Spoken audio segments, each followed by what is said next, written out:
Alright, I guess I'll go with my textual criticism and your editorial direction for the first draft. I have a feeling that the missing Kabuki Mono will end up being the main focus of this paper.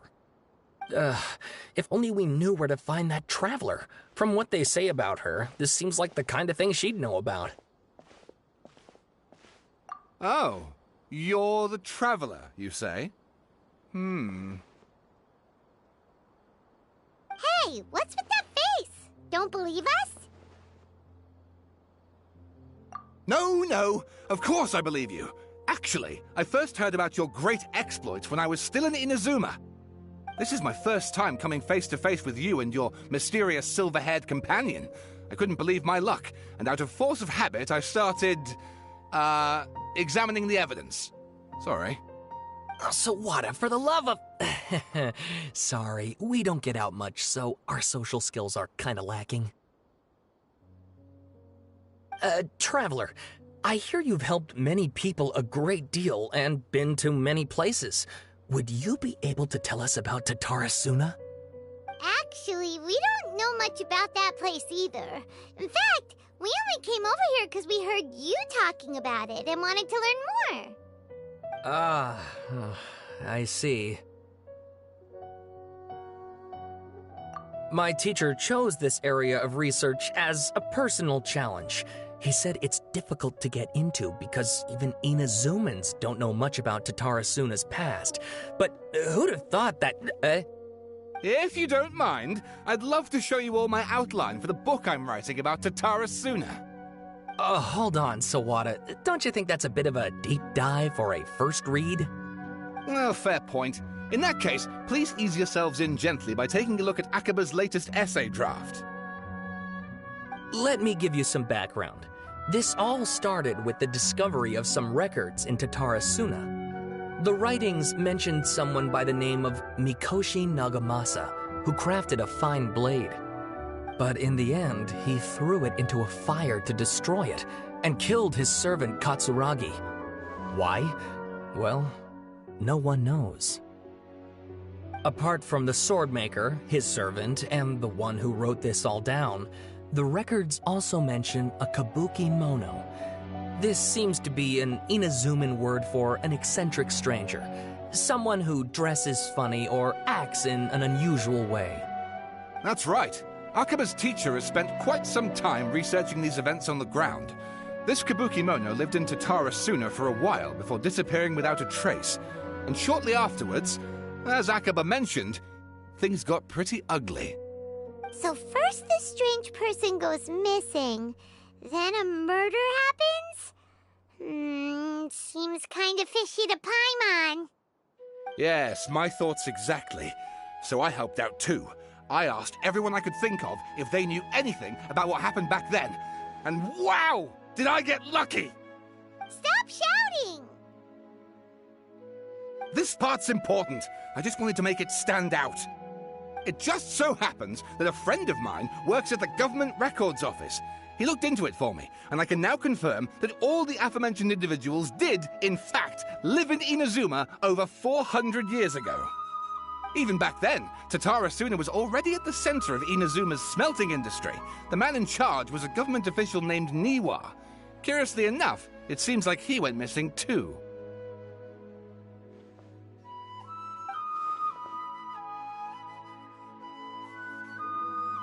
Wait, so there are 2 missing people in this story now?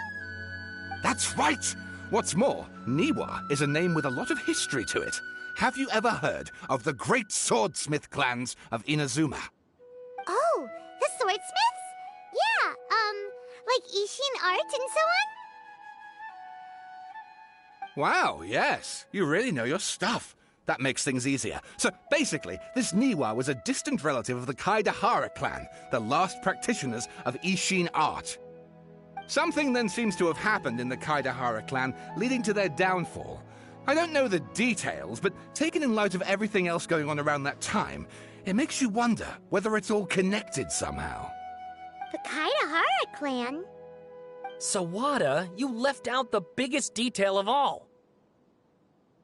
Oh, yes, of course. How could I forget? Brace your minds, ladies and gents, for they are about to be blown. Or maybe you won't believe your ears. I wouldn't blame you, of course, because in all my years as a writer, this is by far the most. Get to the point, for Pete's sake. According to information acquired by Akaba's teacher, the Kabuki Mono was not a human, but a puppet.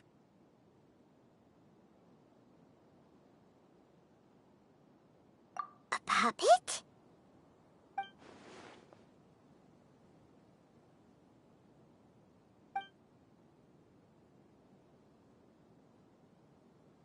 Aha! Judging by the looks on your faces, you do know something after all.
No! Wyman just meant, how creepy. The way you described it makes it sound like a ghost story. I agree, it does. But considering that non-human races in Inazuma are by no means uncommon, spooky events are to be expected. And that's exactly what my book is about. Please, take a look.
Oh, and please read my essay draft as well.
Sawada was encouraging me to follow his more creative approach, but I think essays should be grounded in facts.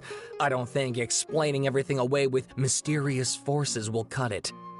Oh, how about if I plug the holes in Sawada's narrative with political intrigue? Like, I could put a turf war between rival factions at the center of the whole series of events. Wait, you're allowed to just make stuff up? Pretty sure you've gone from essay to guessay there. Akaba, look. Your teacher has researched this extensively. I've reached out to everyone I could think of. Whatever information we have now is all that there is to know. This is as much detail as you're ever going to get. Besides, if there really was a political power struggle going on at anything like the level you seem to be suggesting, what hope would we ever have of finding out the truth? Good point. Okay, back to the drawing board, I guess. Give me some time. I need to find a new angle on this. We have some other stuff to do, so we'll have to say goodbye for now. Good luck with your essay! All right, thank you. If you find out any more info about all this, please do let me know. Thanks so much.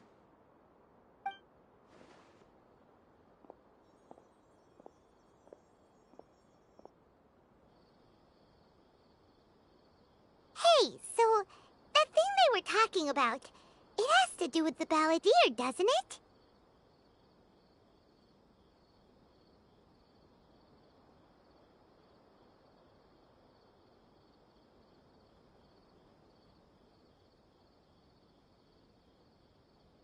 Okay, then, even if we did know something about it, we probably couldn't share it with them, huh? After all, we kicked his butt and got him locked up. Information about people like that is usually super confidential, isn't it?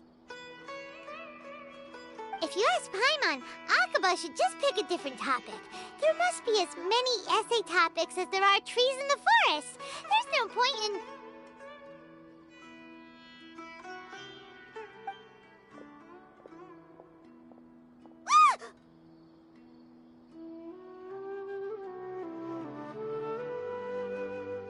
Hey, did you see that? He literally just went by, over there. It looked like... the Balladeer!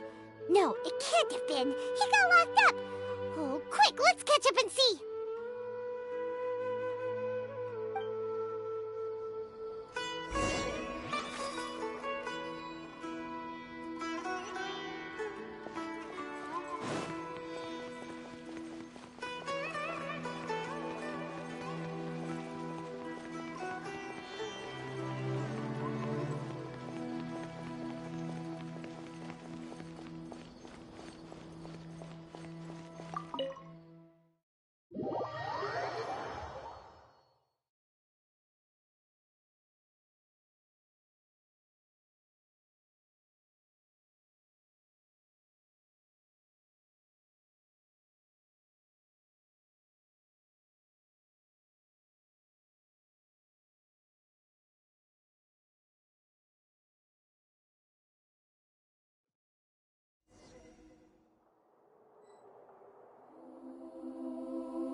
Traveler, Paimon, there you are. Nahida! Bad news. We just saw the Balladeer strolling around in public. Did he escape or... Ah! It's him! Sure enough. You're here. Hey! What are you doing in the sanctuary of Surasthana? Aren't you supposed to be locked up? I know you must have a lot of questions. Please, allow me to explain. It was my idea to set the Balladeer free. We made a deal, and he's gonna do some investigation in Irminsul for me. A deal? You sure you trust this guy? What did you expect? Why do you think Sumeru would keep me around otherwise? Or maybe killing me is all you can think about. But if that's the case, why haven't you done it already? Don't flatter yourself. It was... Nahida said there's still some mysteries in you to figure out. Ah, so if it were up to you, you'd finish the job? Guess I had you all wrong. There I was thinking you were just getting cold feet. Well, that escalated quickly. Not a good start. Could I ask you all to please calm down? But Paimon's worried about you, Nahida. Don't let him trick you. It's not every day you see people questioning the God of Wisdom's judgment. Just when you think you've seen it all.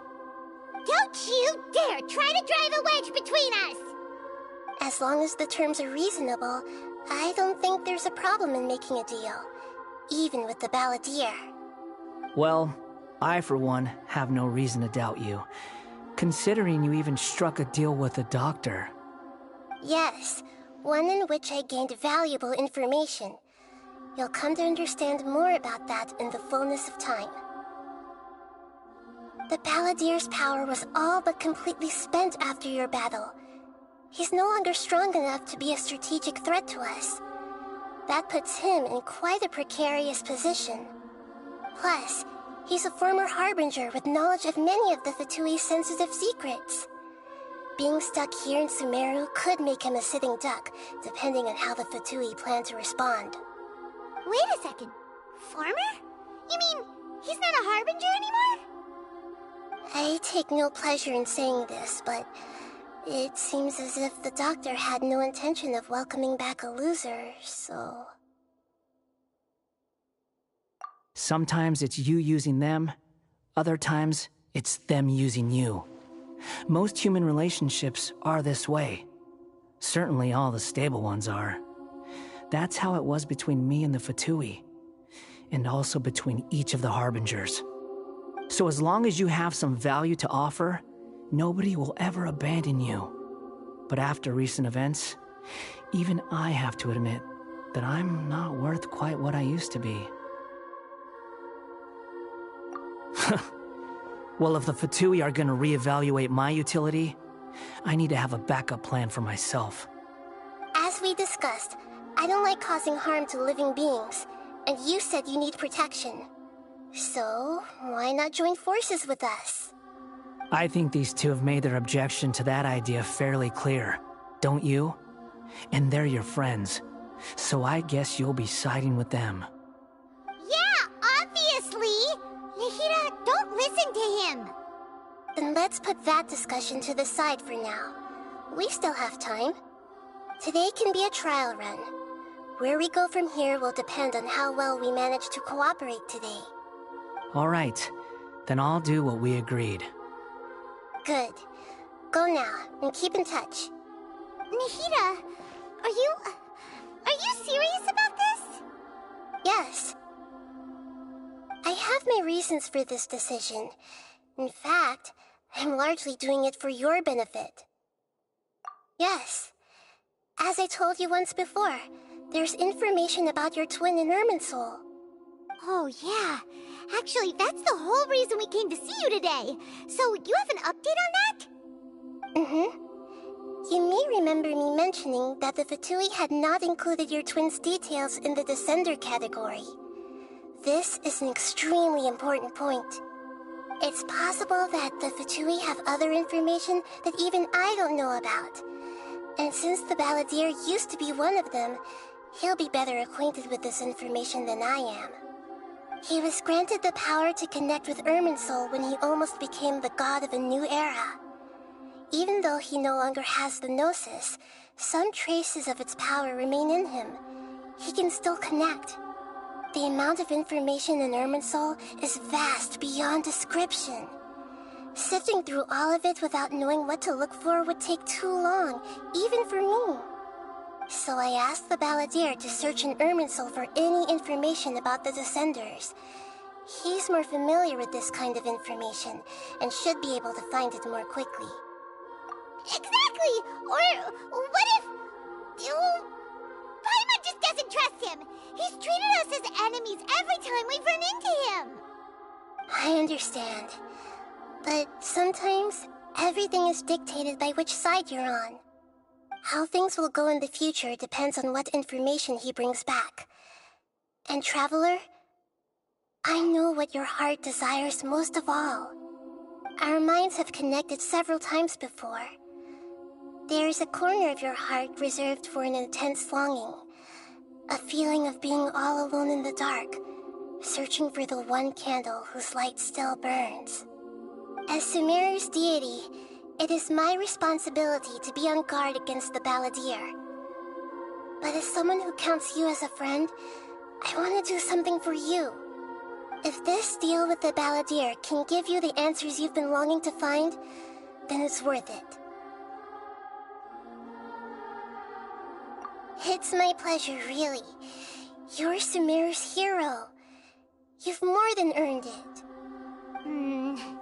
Paimon's still worried about this idea. Is there anything we can do to help? I was going to contact you about that, but then you suddenly showed up on your own accord. Seems like we have a telepathic connection. In fact, I was going to ask you to supervise the Balladeer on my behalf while he carries out the task I assigned. Even though he only has a fraction of his full power left, that's still a fraction of a former Harbinger. If you could accompany him, it would put my mind at ease. Of course, I'll be there to help guide you through Irminsul from the outside. Great, thank you. Prepare yourselves. I'm going to transport you into Irminsul.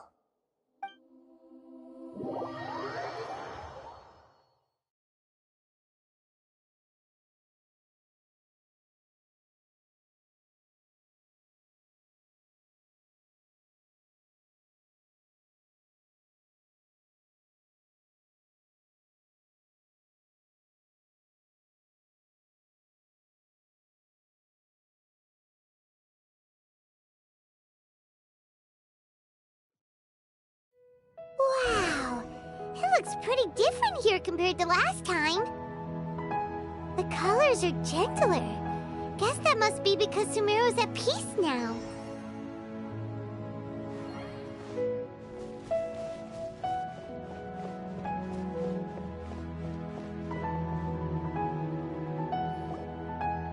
Look at that. Hot on my heels. You know, you didn't have to cut your catch-up short just to keep me company.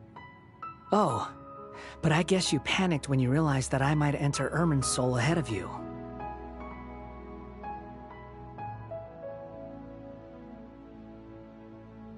Shut your beak, jailbird! No way a prisoner gets to be so smug! I understand that prisoners have to put up with harassment from the guards, but right now, I'm on temporary release, so maybe you should think about backing off a little. Sounds like a successful rendezvous. I need to be quite clear about something. In a few moments, you'll be entering into the innermost region of Irminsul. It is an environment like no other, and the most important place in all of Sumeru. Unlike anywhere else, Irminsul's inner region consists exclusively of torrents of information. You must put aside your differences and be extremely careful as you navigate your way through. I know there are many grievances between you, on both sides, but it is essential that you remain calm after entry. This is as much for your own safety as anything else. Fine. Let's call it truce. But only until this mission's over. Let's cut each other a little slack, shall we? We are gonna be traveling together after all. Per my agreement with Lesser Lord Kusanali, I'll be at the front. It's my job to lead the way and get rid of any obstacles in our path. All you have to do is keep your pretty eyes open and try not to fall behind. You sure are confident. Paimon will give you that. You make it sound like you're even more experienced at adventuring than us. If there are no further objections, I suggest we get going. Or did you need some time to mentally prepare yourselves? Ew! Ugh, the snark on this guy, it's unbearable.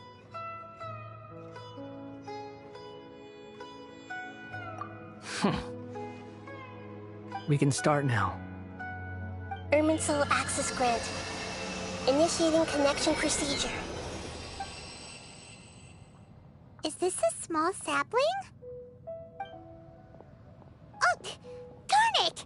Come on, let's catch up with him.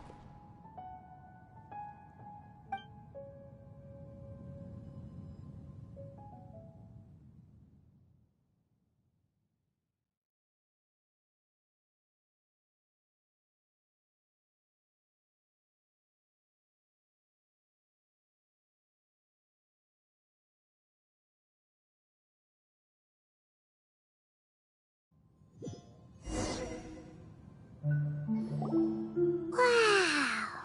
So this is the inside of Irminsul. Ooh! Paimon's never seen anything like this.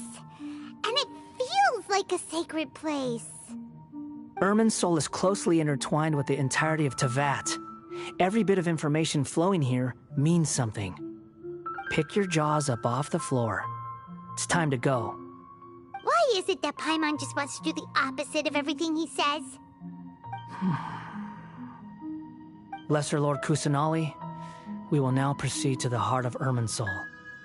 Can you still sense where the heart of Irminsul is? Yes. Permission to begin searching for information there? Permission granted. Go ahead. Let's go. Stay close. Don't go running off. Hey, so... say we did go running off in here. What would happen? What are you smirking at? I was just imagining the look on your travel companion's face if you went and got lost. Anything's possible in here. You can't rule anything out. So if you want to stay safe, your best option is to stick close to me.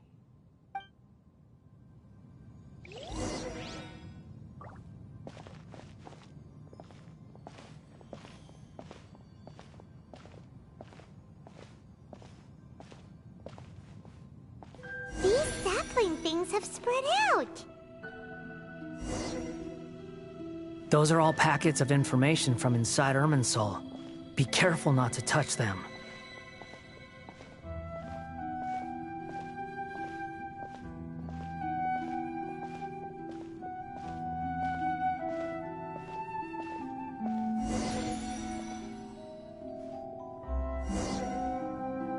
looks the same in every direction.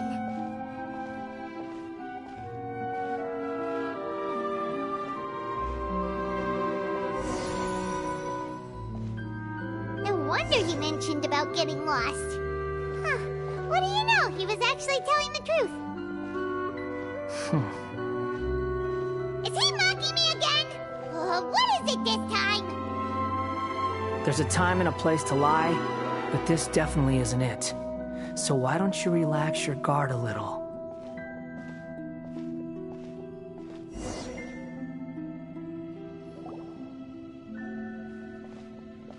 We're here.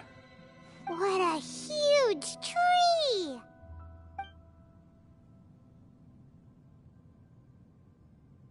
Lesser Lord Kusanali. Good, you made it. Are you ready? Ready when you are.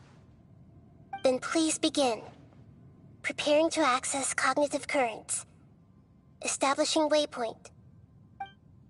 The Balladier's actually doing what Nahida tells him. Guess he must want to stay alive.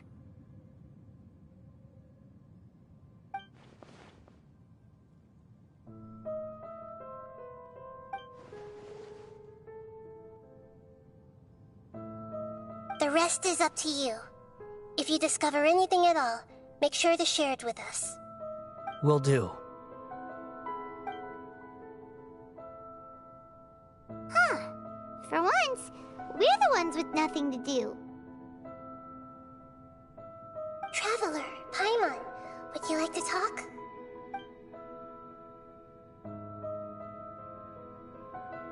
Yes, I've also invited Paimon to join. What the? We can talk to each other inside our heads?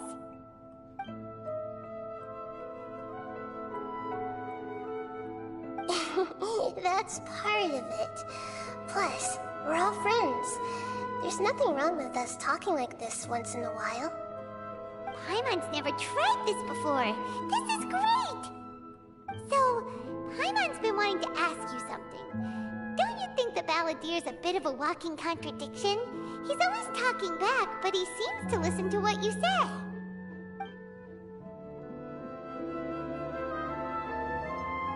As I've told you before, there are still some mysteries for him to resolve. Things that are clear as day to me, but that he has yet to understand. Perhaps today will be the day that he finds some answers.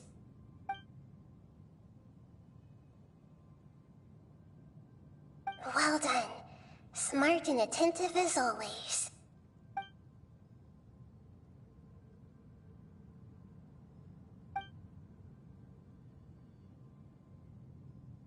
So, you made contact with that part of his mind. Well, it's true. Betrayal turned the Balladier into the person he is today. Huh. Paimon thought nothing could get under that guy's skin.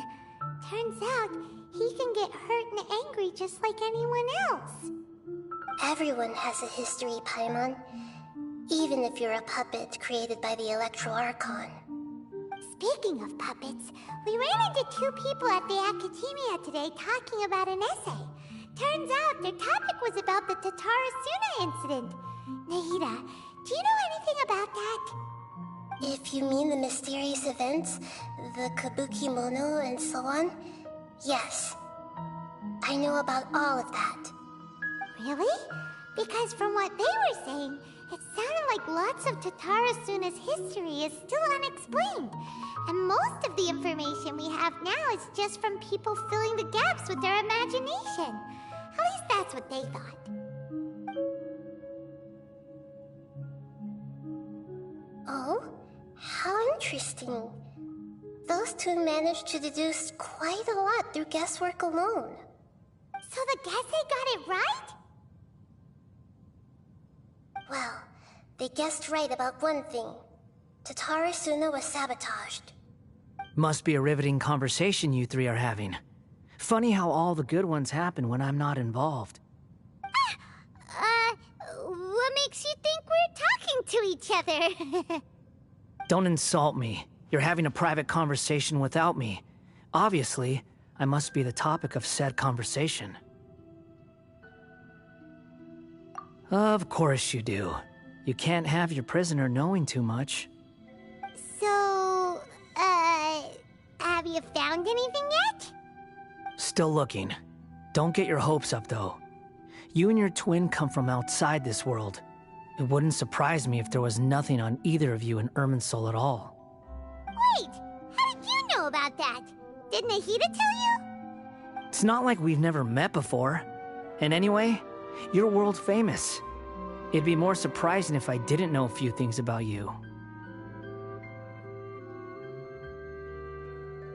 Right now, we have to keep the peace. I'm not interested in creating more misery for myself, and making cordial conversation is something I can manage. Huh? Wait. This light, it looks similar to those saplings. What could it be? Anonymous data? Hey, don't you forget the agreement! You have to share it with us! Shh. Just wait. Mr. Niwa, are you certain this is worth the risk? We are talking about Tatara Suna's furnace, after all. It may not pay to act rashly. There's no one else who can enter the furnace. It has to be me. Is that so? Well, since you insist. It's...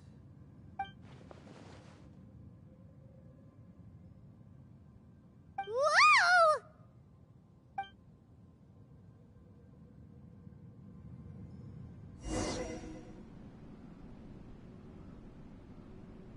I have been in Tatara Suna for some time now. You have shown me great hospitality, as has Mikoshi Nagamasa, and indeed, everyone else. Under your leadership, Tatara Suna is a warm, welcoming place, like a giant village. People are gainfully employed, their lives have purpose. They are motivated. As I understand, the Raiden Shogun has, in recent years, eliminated much of the evil that plagued Inazuma. As for Tatara Suna, it was originally established as a means of safely disposing crystal marrow. The forging industry with crystal marrow as a raw material has since flourished, giving rise to generations of swordsmiths. Some world-renowned, others unknown, all passing on their legacy. Skills, blood, dreams. Every smith brought into this trade looks to find their purpose between steel and blade. That is why you accepted the proposal brought to you by myself and Akame. Yes, well, were it not for you coming to Inazuma and happening to make Akame's acquaintance, the two of you never would have joined forces. And he would be the first to admit that there's no way he could have revolutionized our forging process like this on his own. At least not on the same timescale. You allowed Akame to take all the credit for a method that you jointly developed. He sold it to me, and now every piece of ore here is smelted using the new technique. Even now, you remain one of Tatara Suna's key consultants, working right here alongside us. I believe it is you, sir, who are truly responsible for the changes in our manufacturing and forging methods. You flatter me. From the outset, I saw much that was commendable in the forging industry of Inazuma, and it has been my great honor to befriend you all. So you say, Escher. But is this really the truth? My good sir, what do you mean? I tried to resist thinking it was all connected, because I didn't want to speculate, and I didn't want to believe that things could turn out this way. What have we gained from adopting your new technology? Ominous black smoke? Mounting production problems? Worker fatigue and casualties are up and continuing to rise at an alarming rate. And recently, as you well know, someone died because of that strange filth inside the furnace. We've kept the truth from spreading outside, but still, I suspect you understand it better than I do. None of the people who went out to get help have come back. Now, our mutual friend, the Kabuki Mono, is taking the Golden Feather to Narukami Island to seek an audience with Shogun. This is our last hope. But that doesn't faze you, does it, Escher? Nothing does. Otherwise, why would you still be standing there with that smile on your face? I'm just surprised that you finally chose to be so sincere. I'm sure you've been harboring these suspicions for quite some time. Mikoshi Nagamasa may have noticed that there was one common denominator among all these events. Namely you, Escher. But Mr. Mikoshi is more cautious than I. He does things by the book. After all, Nagamasa is the adopted son of Mikoshi Torichio, the yokai struck down by the Shogun's own hand. If he truly seeks to redeem his family's honor, an abundance of caution is well advised. You're well informed on the subtleties of his situation for a mechanic all the way from Fontaine. Are you sure you're not a little overqualified? Why, Mr. Niwa, are you suggesting I find a job as a diplomat? Sadly, I am so very attached to my craft. Enough, Escher. I'm here because an evil force is raging inside the furnace. And someone needs to take your new device inside the high-risk zone so we can absorb it and put an end to the problem. I'm in charge here. And I'm about to take some responsibility and head inside. Probably to my death. But what about you? What are you still doing here? Judging from the look in your eyes, you don't seem to trust me. Drop the act! We're past that now. Whoever you are, it looks like your plan to destroy Tatara Suna has worked. I just want to know what you're still doing here. What's left? Don't you have all your answers by now? Honestly, I'm just waiting for the right moment.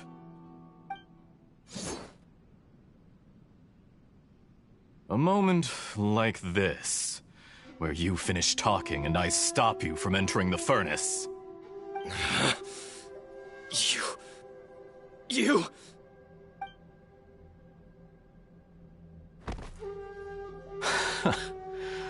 You're a little smarter than I initially gave you credit for.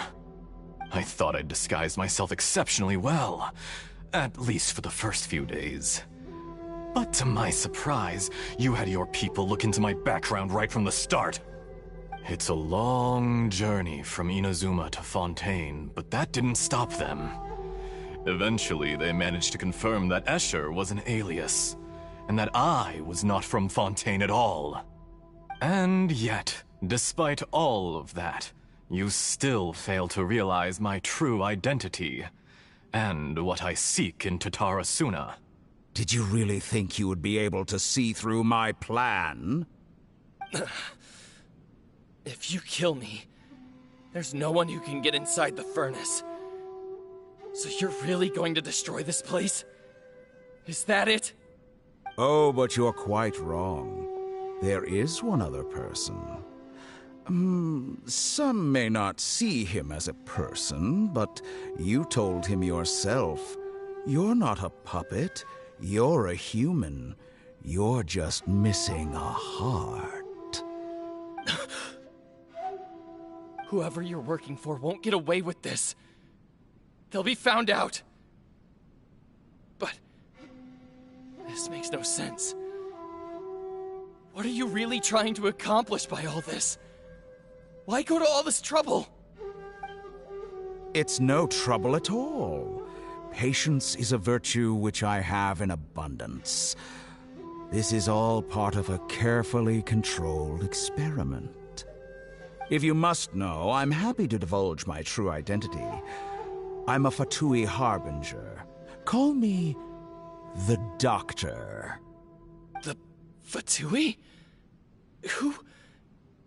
What do you want? Just to create a minor inconvenience for your nation. That's it? That's why you gave us your cursed technology? Just to let loose the evil energy from the crystal marrow? Look how even the righteous soul is filled with venom when faced with its demise. My device functions precisely as you say. It is the only chance you have of preventing a catastrophe and keeping the truth from the outside world. However, I did not make it with you in mind. It is easier for a person to be possessed by evil spirits when they are filled with hate. So give in to your fury. I want to see what happens when a malevolent heart is placed into an unsuspecting puppet. Make no mistake, even without you, that pure, innocent puppet would only end up being used by someone else instead. What other reason would a human have for befriending one who is not of our kind?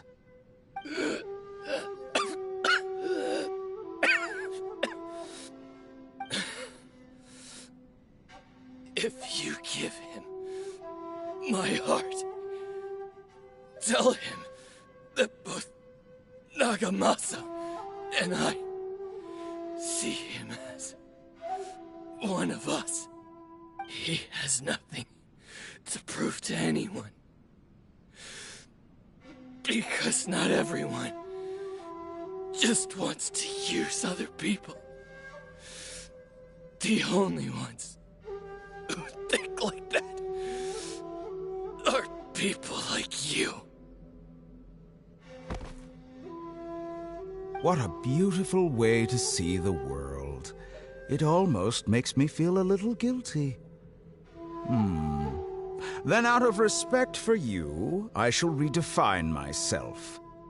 Think of me as a monster or a demon, if you wish. At least this way your death is not a consequence of your own folly turning you into an easy target. You simply lost to something more powerful than you could ever hope to defeat. I say, Mr. Niwa, let's see what happens. Will your puppet friend become a human? No, that will prove quite impossible. Mr. Niwa? Already dead. What a pity.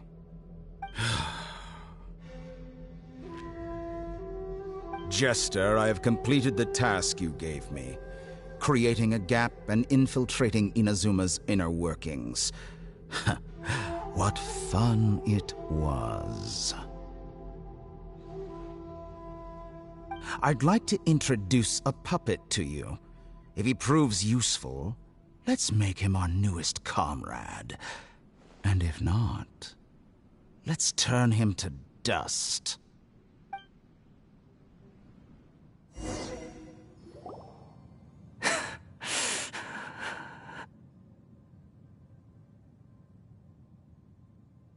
Hey, are you all right? Dottore?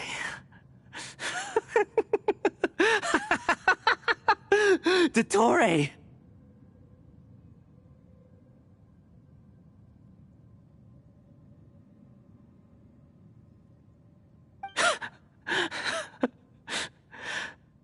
Good. Good. Was that the doctor? Did he turn into a mechanic from Fontaine?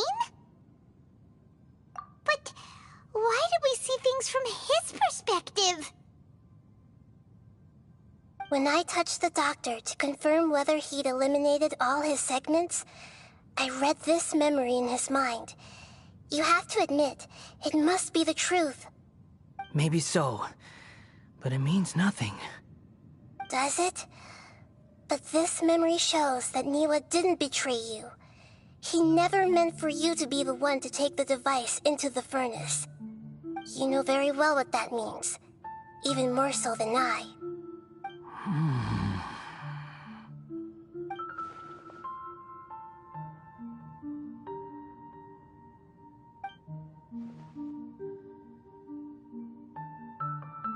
Let's give him some space. He looks really mad. Paimon doesn't want to be anywhere near him right now. We need to give him some time to process his emotions. Paimon's still confused about the Tatarasuna incident. So, the doctor was behind it, but why has that gotten him so worked up? Nobody has ever deceived you like that, Paimon. It's natural that you find it difficult to understand. Perhaps he needed to learn this someday. So now you have the complete picture. Katsuragi took the kabuki mono to live with the people of Tatarasuna. Later, the doctor showed up, disguised as a mechanic from Fontaine. And that's when the trouble began. It was all a horrific experiment planned by the doctor. Everything he did was just to plant seeds of disaster in Inazuma that would bear fruit in the future. Of all the unwitting participants in the doctor's experiment, the balladeer became the main test subject. After the events you just saw in that memory, the doctor put Niwa's heart into the device and handed it to the balladeer. Then, he instructed him to enter the furnace and absorb all the filth caused by the smelting process. The load was far beyond what he expected, but the balladeer survived. He left the furnace in sheer exhaustion and said to the mechanic, "This device seems to have protected me. What's in it?" The mechanic answered, "Niwa fled this place for fear of punishment, but he left you a gift. He said it's the one thing that you've been looking for." He took it straight from the chest of one of his innocent servants. The mechanic removed the withered heart from the device as he spoke. The balladeer was stunned that such unthinkable cruelty had brought him the thing he'd been longing for his entire life. A heart acquired through cold-blooded murder is a cursed thing, but it had protected him from the filth. He thought Niwa had completely betrayed him, and yet this very betrayal had ensured his survival. Overwhelmed with anger and sorrow, the balladeer threw the heart to the ground and left Tatarasuna without looking back. Holy moly. So the doctor killed an innocent man and pinned everything on the victim? That's terrible.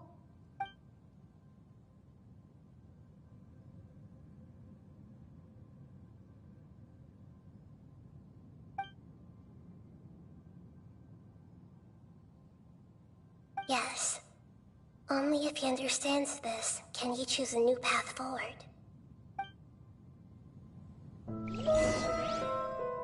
Tottori, you brazen-faced... Niwa didn't run from justice. You killed him.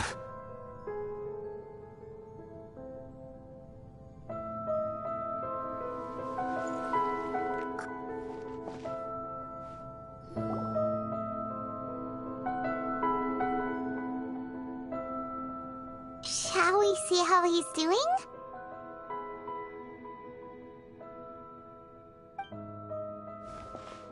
Hey, you alright? That's a scary expression. Are you worried about me? If we didn't have such a history, I'd almost think that qualifies me to be your friend. It won't. I'll keep my end of the deal. Hey, are you investigating the stuff we want to know about? That's why we're here. But unfortunately, there's no information about the Descenders in Irminsul. Even if you can't find anything, that seems to confirm it. Irminsul does not keep records on the Descenders. Anyone who comes from beyond this world is not counted as part of Teyvat. Oh, does that mean we have to leave empty-handed? Don't thank me just yet. You look really upset. Well, since Irminsul was a dead end, I guess I can share some other info that might interest you. Huh? About what? The reason why there are records about your brother in Irminsul. It might have something to do with Conria. Apparently, Conria was his first destination when he arrived in this world. Plus, he only came to this world because the heavens responded to the summoning. The heavens responded? The Jester told me this himself. You can take his word on this. He was a royal mage in Conria, and lived with your brother for a time.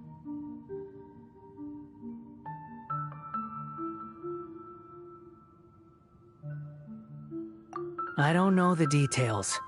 It's up to you whether you want to believe me. All I can say is, I wouldn't lie to you about this. Did you get all that, Lesser Lord Kusanali? Yes. Astonishing news. Does this info count towards my mission? It wasn't from Irminsul, but was it valuable? Very valuable. Good. In that case, I'll take some time for myself now. Huh? What have you done? Lesser Lord Kusanali was right. My power's all but completely spent. Even if I use all of the divine power left in me, I can't sustain this shield for very long. I shared a secret with you, and now you owe me. So in return, I'd like you to answer a question for me. Give me your hand.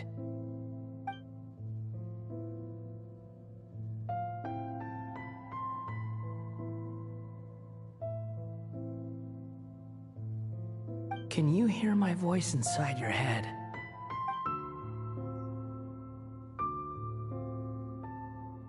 No, I can't do anything like that anymore. At most, all I can do is exchange a few words with you. So tell me, in this world, is it possible to change the past?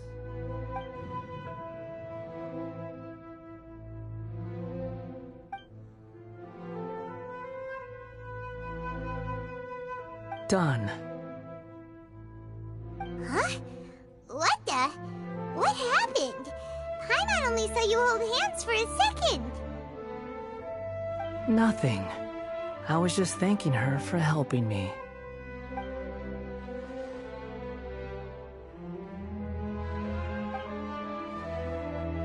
So long. I suggest you get yourselves out of here quickly. Where are you going? Hey, wait up! Didn't you say not to go running off? Fast reaction time. But I don't think we'll be seeing each other again.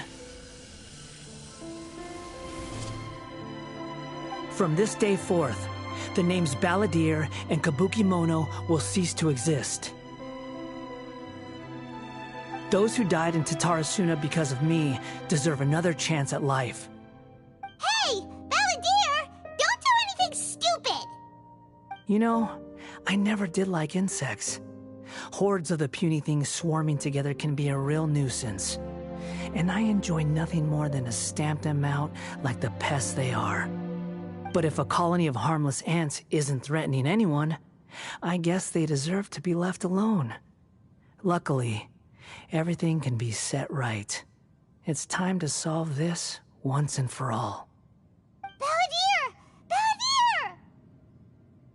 Uh-oh, he disappeared. Come on, we gotta find him somehow.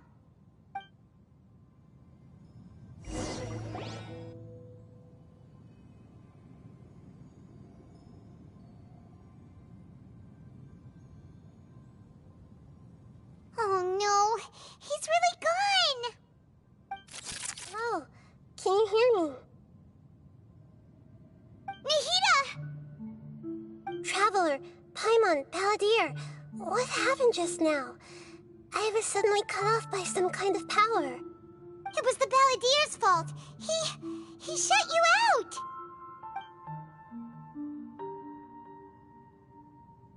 I didn't think he'd be capable of something like that with so little power left. Did he keep some of his power hidden when he was defeated? Or did he achieve something beyond his abilities, and it took everything he had? Where the heck did he go? Ugh, it's all our fault. We were supposed to keep an eye on him. Sorry, Nahida. Don't be. It's not your fault.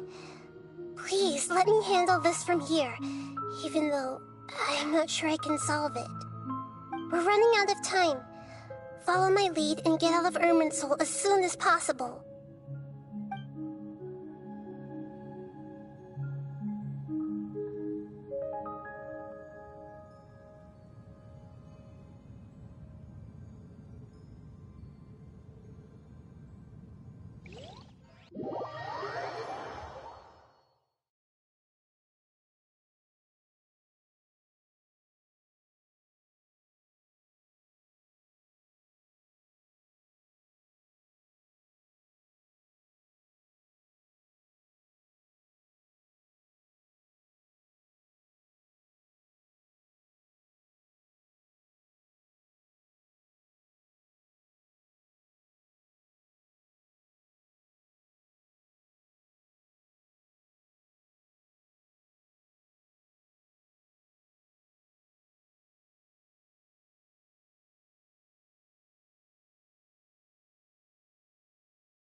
This is an emergency.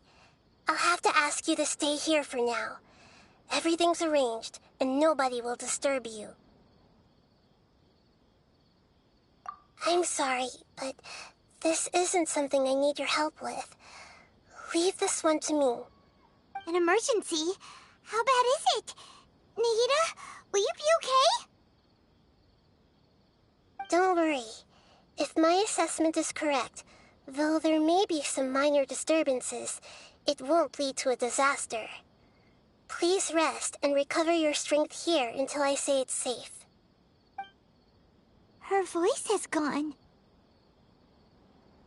Paimon can't shake the feeling that something really big has happened.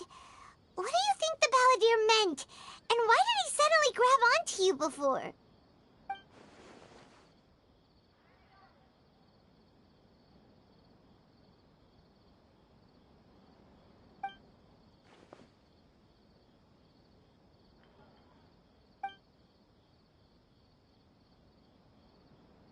He wants to change the past? But surely that's impossible!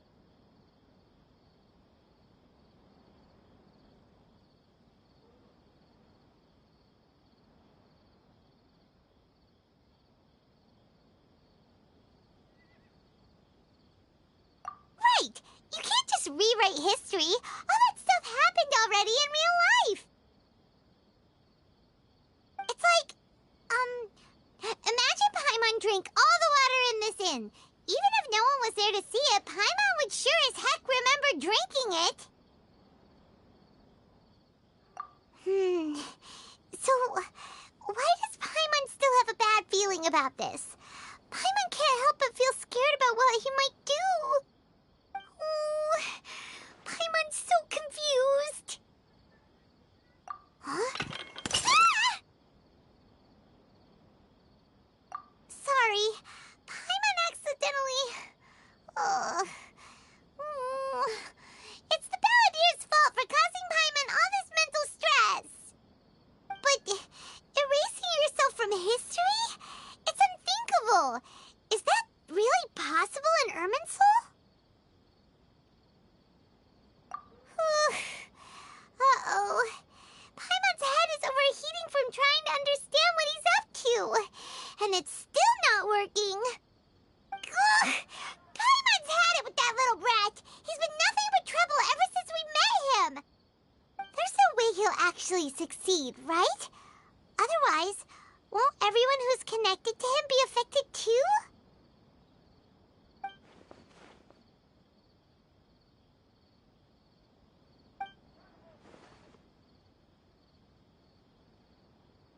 There's nothing we can do about it at this point.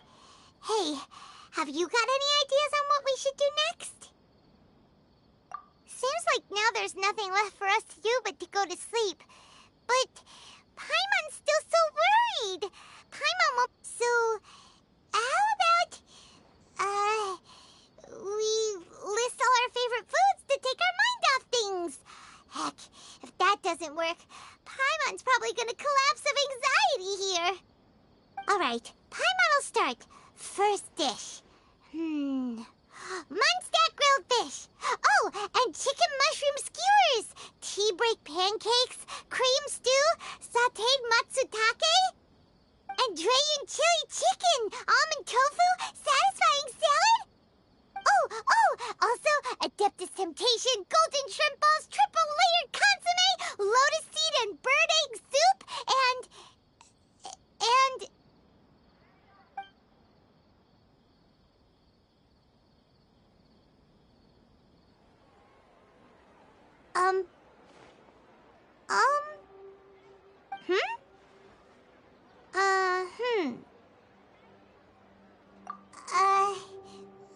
What do we... What was Paimon supposed to be doing just now? Paimon was, talking? Huh. Paimon suddenly can't remember what she was talking about. The Balladeer? Is that a food too? Huh. Weird name, though.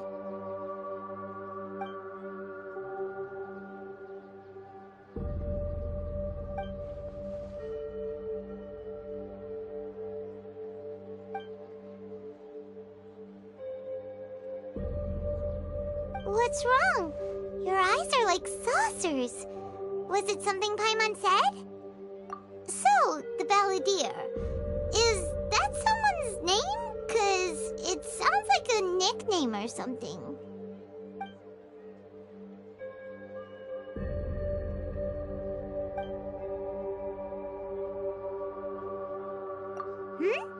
Okay, sure. Where are we going?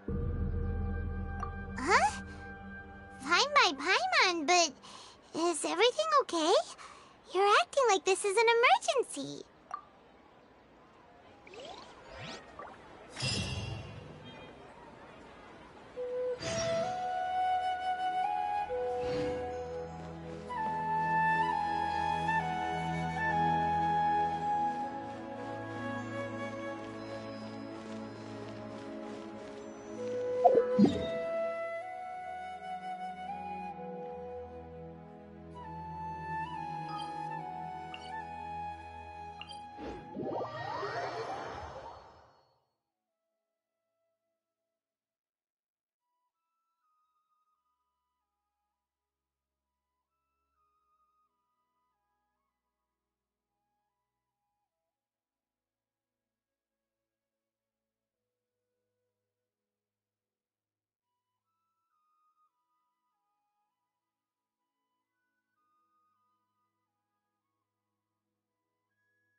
Ah, it's been a while.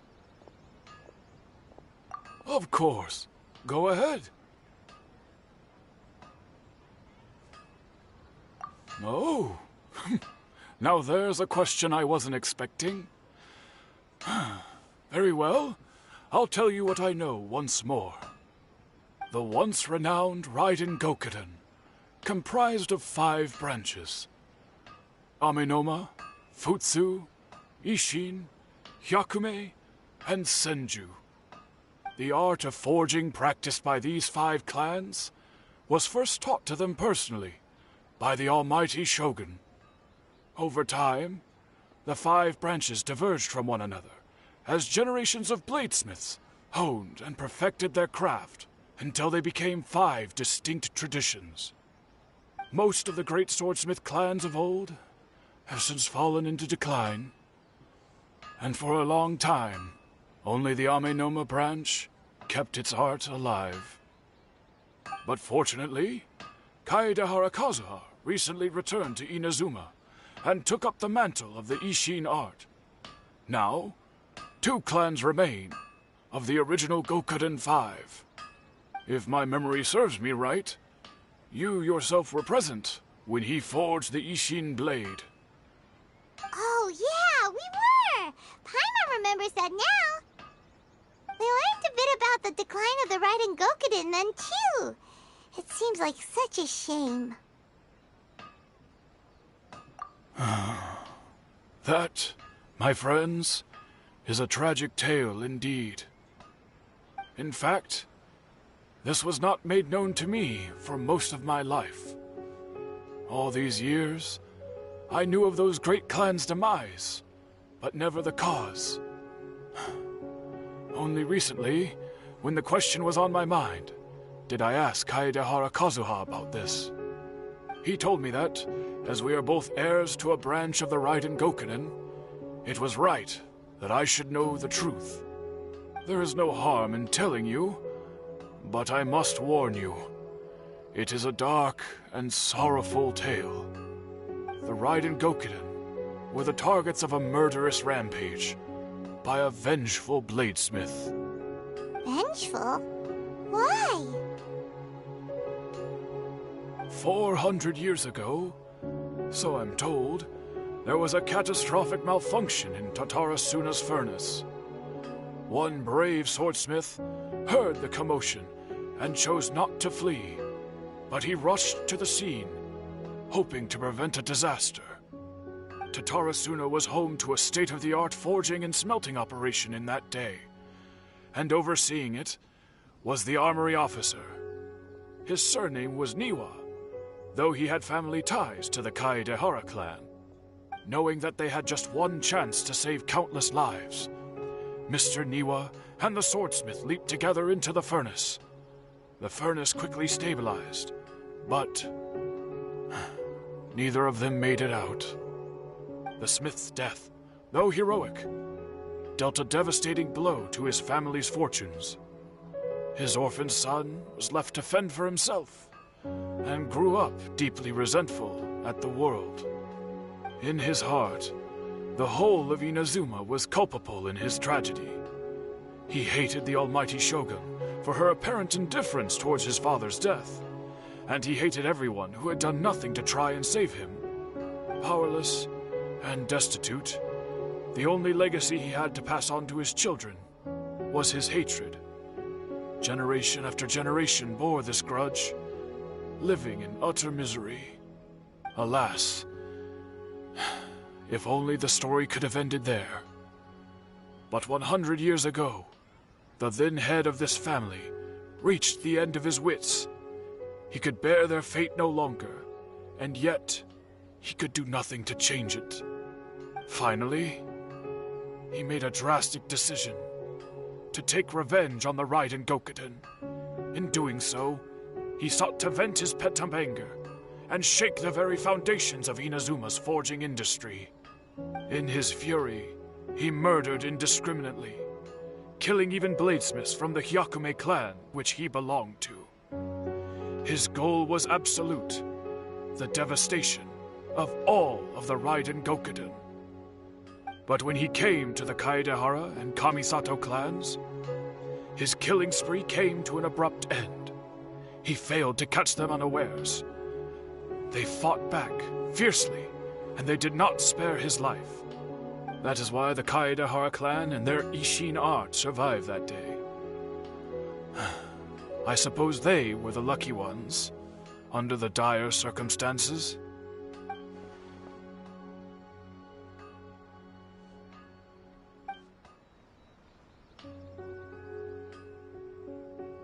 Was there anything else you wanted to ask? Kazuha? Why, yes. Just yesterday, in fact. We spoke for a while over some tea. He seemed well.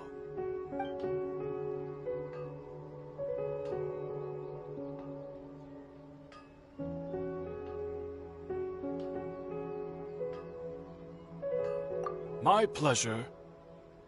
Don't tell Paimon.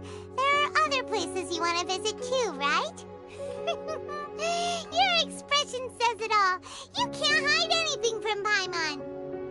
On to the next stop. Lead the way, traveler. Paimon will be right behind you.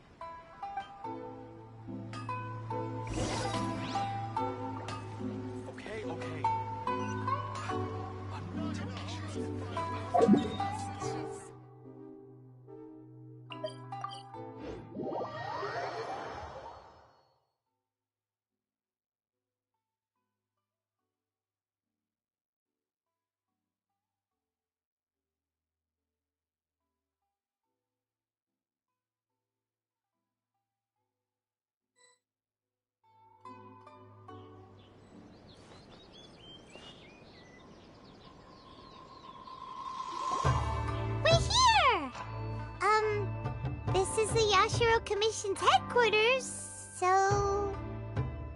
Traveler, it's been a while.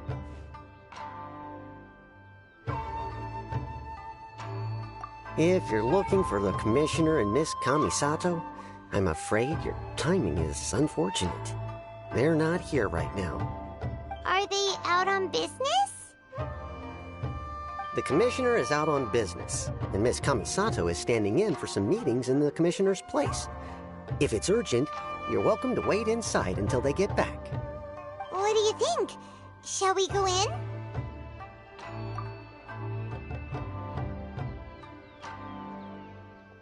If it were anyone else, I couldn't allow it. But seeing as you're so close with the Commissioner and Miss Kamisato, I think it should be okay. We'll be heading in then. Thanks!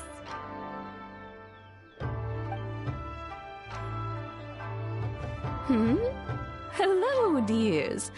Is there something you want to say? Of course, traveler. Yes, I know who you are. What would you like to know? Oh, they're both very well indeed.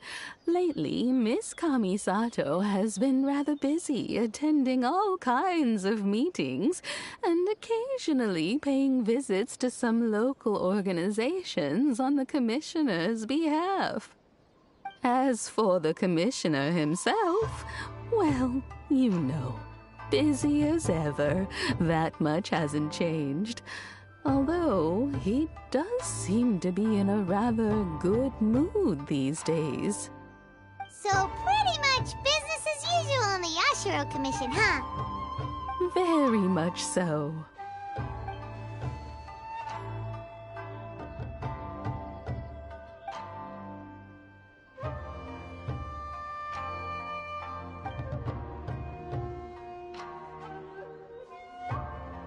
Well, got any more questions?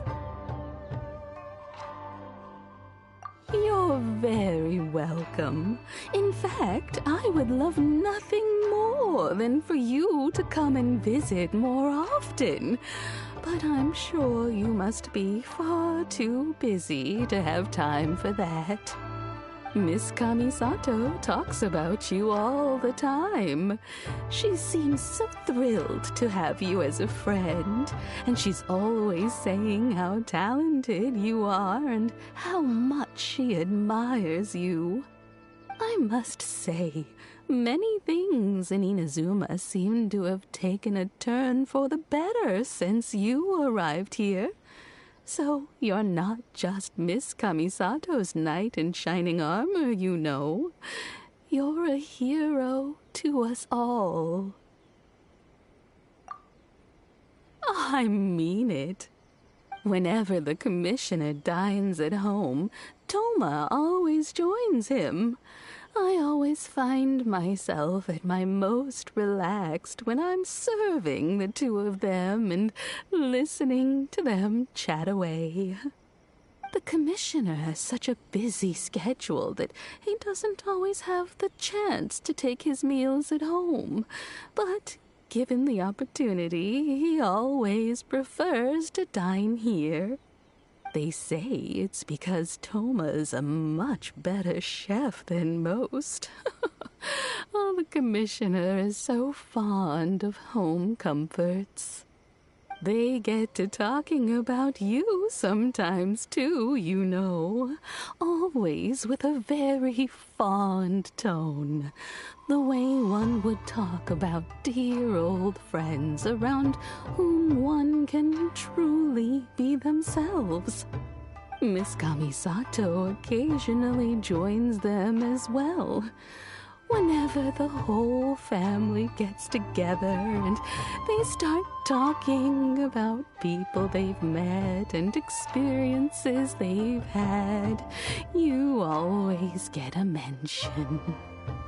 It's been many years now since the late Mr. and Mrs. Kamisato passed away. Much has happened in the Kamisato clan in that time.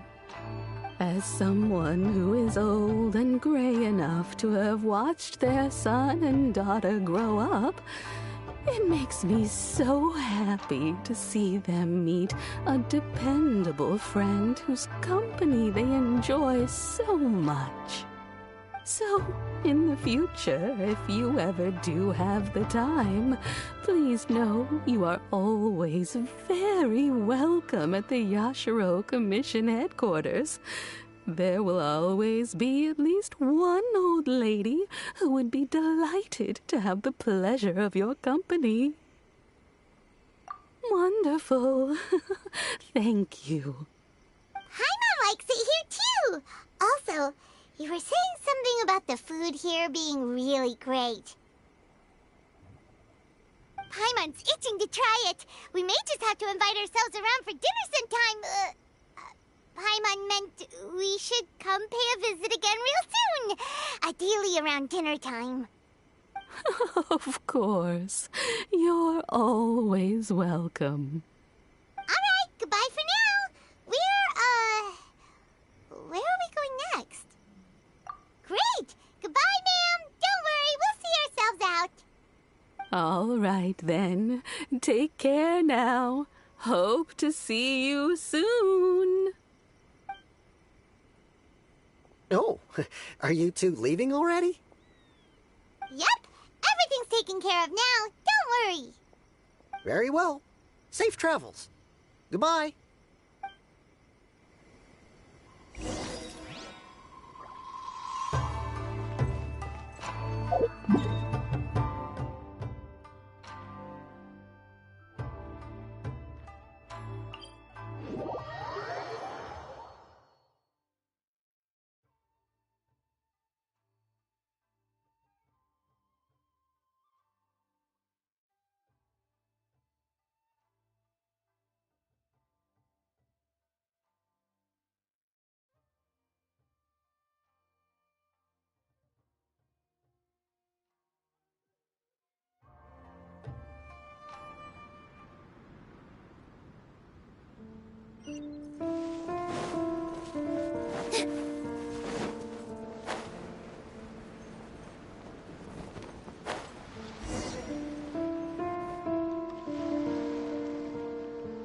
Well, here we are.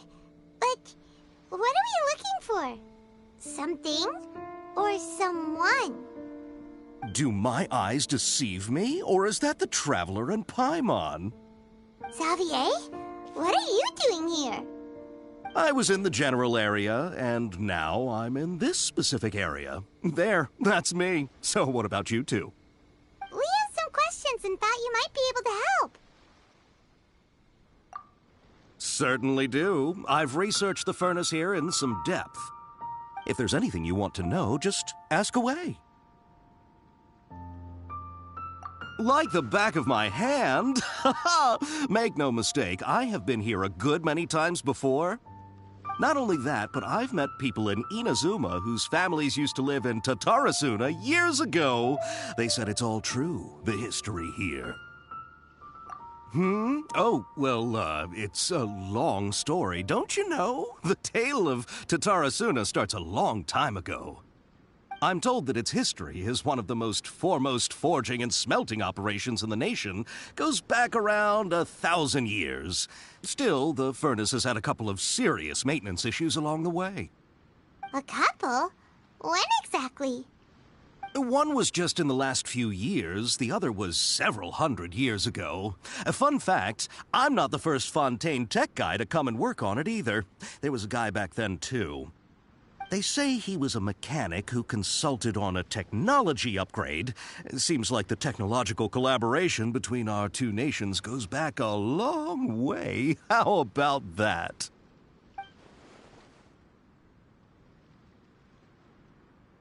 Hey, weren't you gonna ask Xavier something about Tatarasuna? Come on, ask already. Oh, I didn't realize you two were here for a history lesson. Me neither. Paimon doesn't know what's gotten into this one today. Feels like we've been preparing for a history exam or something. What brought this on? Did you just wake up today with a sudden burning desire for historical knowledge? Sure, go ahead. A kabuki mono? No, I can't say that I have. I do know the word, Inazuman, for those eccentric types who always go around dressed to the nines. Just the sort of person that I'd like to meet, actually. But sadly, I've never had the pleasure, nor have I come across anything to do with a kabuki mono where Tatarasuna is concerned.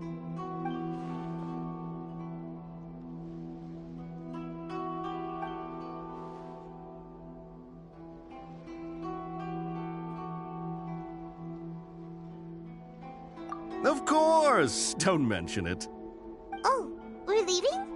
Okay, bye, Xavier. Oh, Oh, you're most welcome. More than happy to help. Farewell.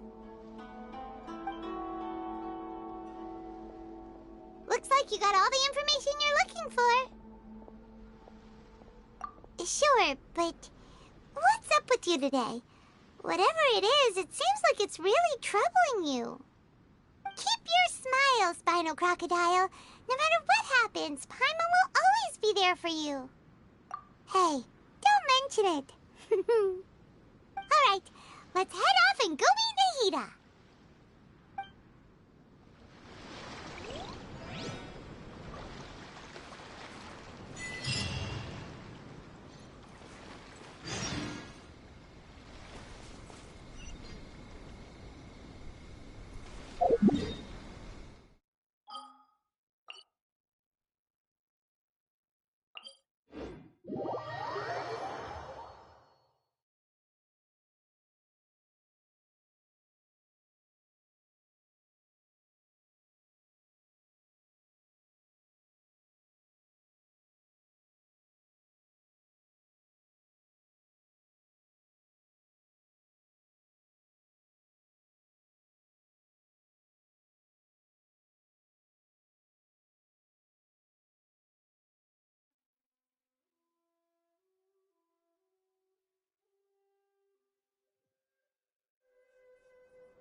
I'll protect us.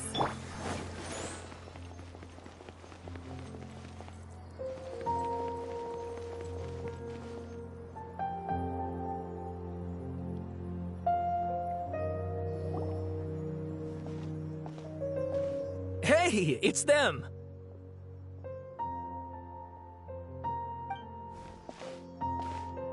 Akaba, Sawada, you're still here?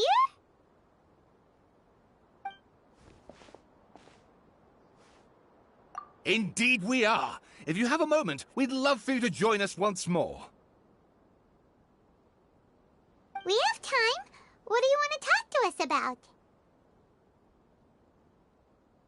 It's the same topic we discussed last time. Obviously. Still looking for more info about Tatarasuna, huh? Should we join them?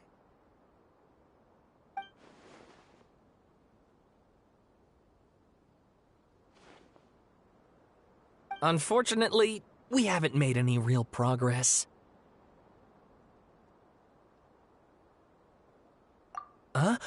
Oh, of course.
I presume you'll want to read mine as well. Here.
Well, what do you think? Hey, Traveler. Remember how last time Akaba was saying how he wished he could gather more information about all this? Well, we just got back from Inazuma. So how about we tell them what we learned? What did you find out? Something big? It's a long story. Basically, we have some friends in Inazuma, and...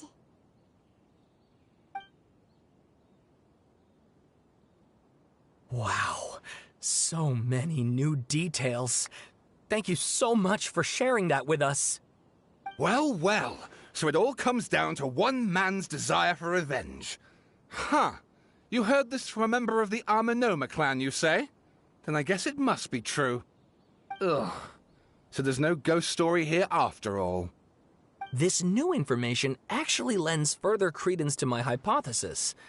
Evidently, swordsmiths were seen as having an incredibly prestigious role in society those days, to the extent that harming them was conceived of, at least by the perpetrator, as a way of exacting revenge against those in power.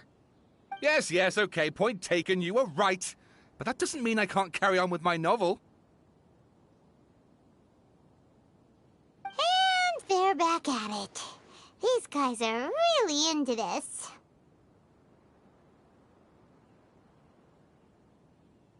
Oh, so sorry. Look at us, prattling on about our projects and ignoring you. Thank you so much for the information. You're welcome. See ya. Keep us in the loop if you find out anything else.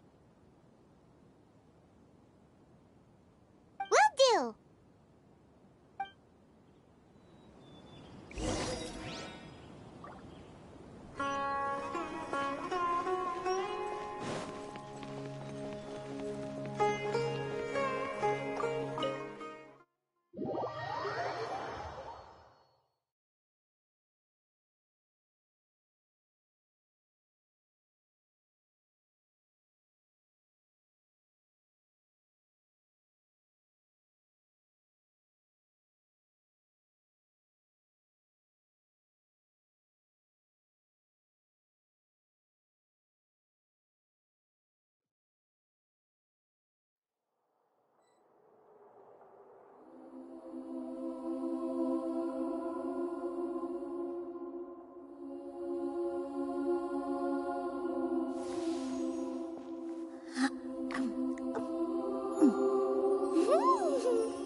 Traveler, Paimon, how have you been?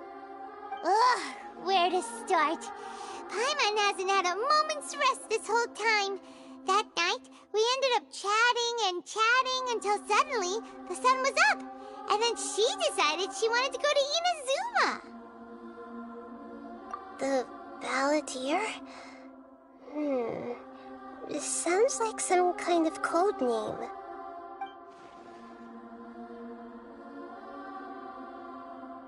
You look troubled. Is there something you need to tell me?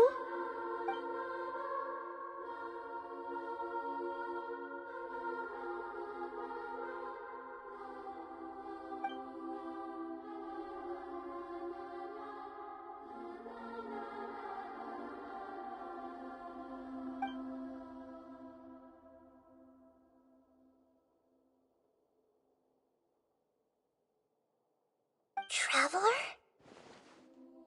Hey, what's wrong? You look so upset.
quite a story.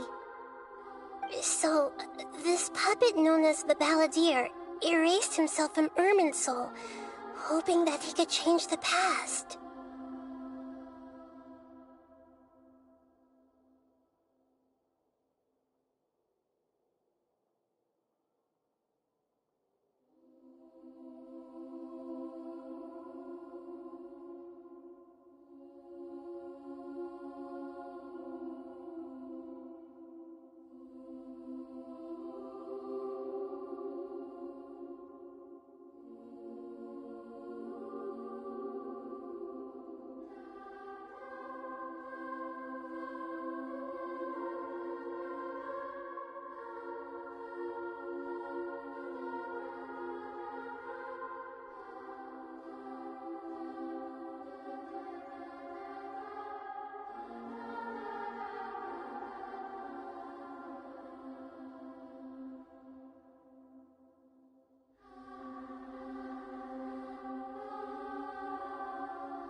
But how is he even able to do that? As the Traveler said, he very nearly became Sumeru's deity. Admittedly, I remember it a little differently. I don't recall finding anyone inside the machine after we defeated it. Nevertheless, it does make sense. If someone were to successfully erase themselves from Irminsul, the world would change to reflect the new reality. So, you believe this person really existed, and we just don't remember him because... well, because he literally changed the world? Yes. Theoretically speaking, it is possible to do this. But I'm struggling to imagine the kind of person who would dare go through with it. The Traveler comes from a world beyond Javat. That's why there's no information about her in Irminsul. And it also explains why any changes to Irminsul wouldn't affect her. So if there's anyone in the world capable of retaining memories from a past that has been rewritten, it's you. It's quite incredible when you think about it. Paimon's having a hard time understanding this Balladeer guy's motivations. Why did he do it? I can only make inferences based on the information we've been given. As for what kind of person he was, only you remember that.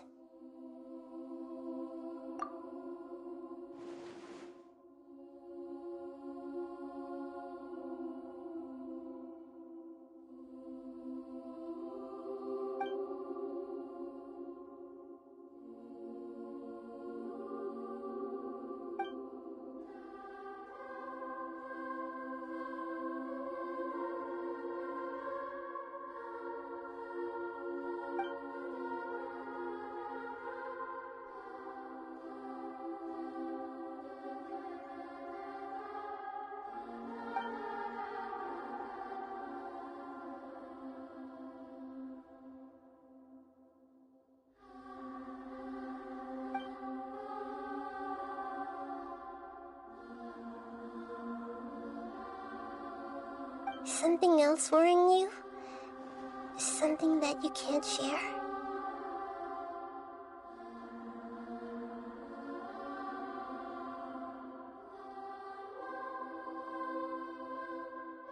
It couldn't change the fate of the ones who had died, right?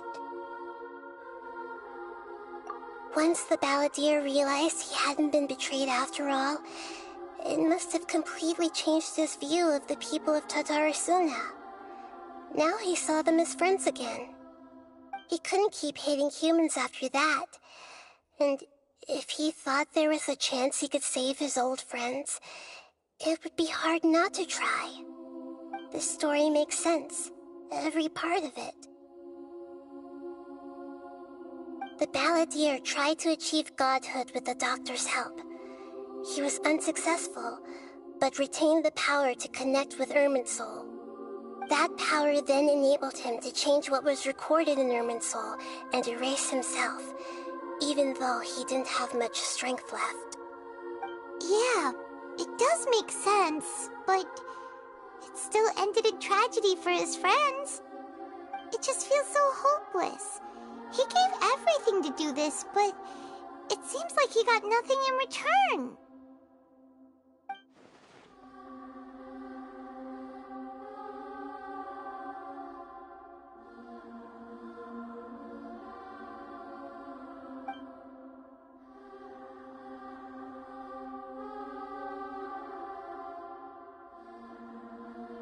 Please wait a moment. I want to check something.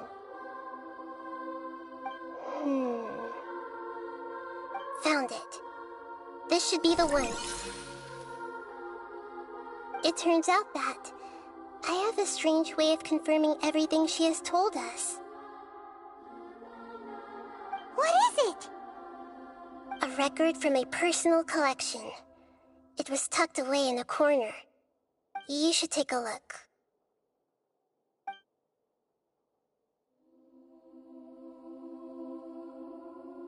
Is this a fairy tale? Who wrote it? I authored this record myself. Huh? You wrote a fairy tale that somehow has something to do with the balladeer? When combined with the traveler's narrative, it's clear that this story is an allegory. Everything in it is a symbol for something else. Hold on. So this record survived from the past? Yes. Any information about the balladeer or the Kabukimono and other records will have been changed. But I wrote this story in a way that means it was left intact. Changing the information in Irminsul changes to that. But Irminsul can't change information that was well hidden in advance. I guess I must have written this story as a backup before the balladeer entered Irminsul. That's incredible! What a great idea!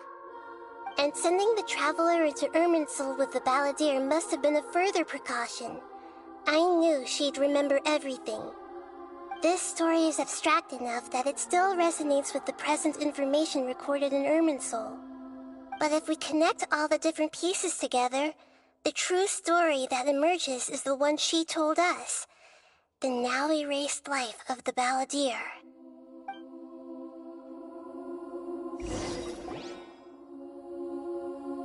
There was once a lone monster draped in fox fur. The monster found a family of foxes, joined them, and they became friends. The monster lived with the family day and night, and everyone treated it as one of their own. Once in a while, the monster would take off its fox fur at night and lament to itself as it gazed at its reflection in the water. I am a monstrosity, yet they are too foolish to see it. I pity them. But the monster soon found solace when another came to live among the foxes who was not their kin.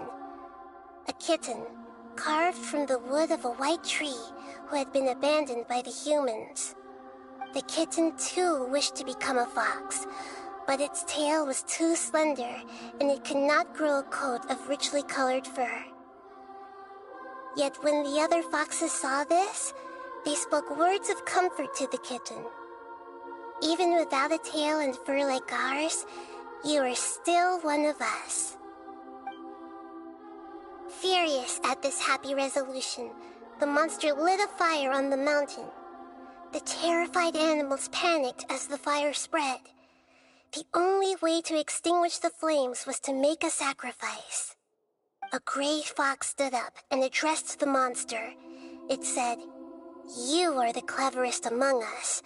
Surely you can help us find a way to solve this." The monster smiled, led the fox toward the fire, and murdered it. The gray fox's heart was turned into a beautiful drop of water, clear, spotless, and pure. The monster gave the heart of water to the kitten, telling him, "The foxes have decided. You are the one who must be sacrificed. Take this, quench the flames, and die for your fox kin." The fire was extinguished, but the kitten lived. It left that side of the mountain and found a little bird who had a broken wing. The two promised they would spend their whole lives together, but the little bird did not have long left to live. It passed away soon after. After burying the bird, the kitten left the mountain for good. Never again would it cherish a single creature, nor a single blade of grass that stood on that mountain. The kitten spent the nights wandering aimlessly, gnashing its teeth at the moon. How it wished to swallow the moon and devour the moonlight. If the world could only return to darkness, then it would finally be peaceful and content. I will become the new moon, the answer to everything. Then, no one will know that there were once birds, foxes, and cats in this world. And no one can know that they were different.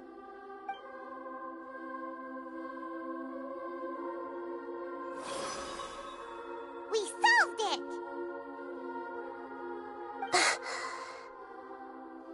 I remember now. This is not just the Balladeer story. It is his very own memories. I made a backup so that it would be preserved no matter what happened. To become a god, he was experimented on and modified countless times. It was brutal torture, and the only reason he was able to survive is that he was a puppet. This memory was extracted from him by the scholars. Presumably, they kept it to have something to defend themselves with. Creating a deity was just the first step. Some of them wanted to be able to control it. That's why they backed up his memory for later use. I buried it deep inside one of my own dreams, and then hid it inside an allegorical story so that it wouldn't be altered. It's hard to believe that this person really existed, let alone that he tried to get rid of us on more than one occasion. Paimon has no memory of him at all. He completely vanished like a puff of smoke. The Balladeer agreed to help me look for information about the Descenders, and although he was unsuccessful, he still helped you. Before he vanished, he confirmed an important detail, that Conria was where your twin first came into this world. We still don't know how the change to Irminsul will affect the senior ranks of the Fatui, but in all likelihood, they won't even remember their own Harbinger.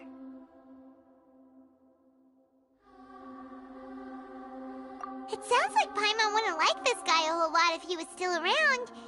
But still, Paimon doesn't like the way it all ended that much better. This is why wisdom alone cannot answer all our questions. We look, we see, and we comprehend, but the question still troubles us. So the answer is not everything. People yearn to find the truth and then conquer the troubles they face. When you give someone the truth, you give them a chance to choose their own destiny. To others looking on, this may seem like a pointless endeavor, but for him, the chance to act on his desire to disappear must have meant a lot. Never forget that even when we walk beneath dark clouds along a road filled with suffering, the light of wisdom is always there, guiding us toward a better destination. And that is what you have been doing all along. Yeah, Nahita's right. Cheer up! How about we go get something to eat? We can pick up this heavy conversation again later. Good idea.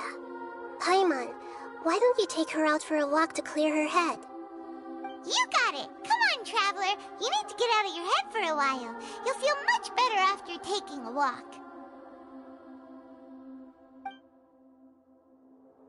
Let's go get a snack from one of the stalls in the Grand Bazaar! That'll be sure to lift our spirits! It must be really tough being the only one who remembers all that, but Paimon's always here to help cheer you up.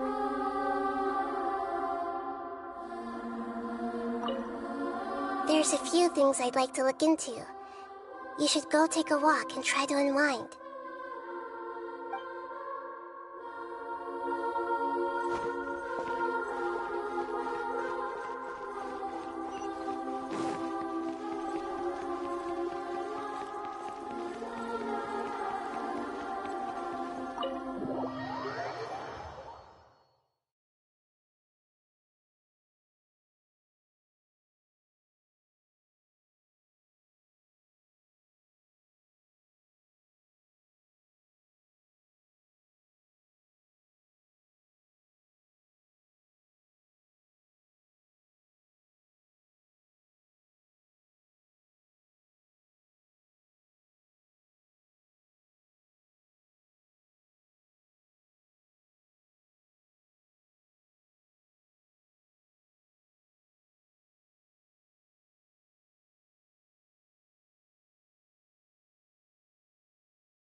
What should we eat first?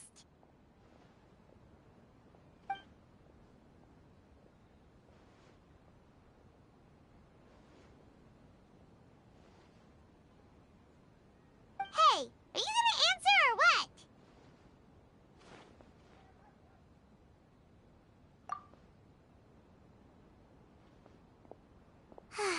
Alright, whatever you want.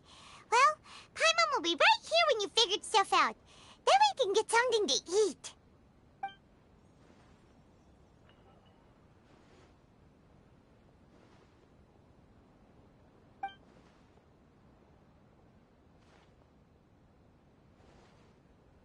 What is it? Have you figured it all out?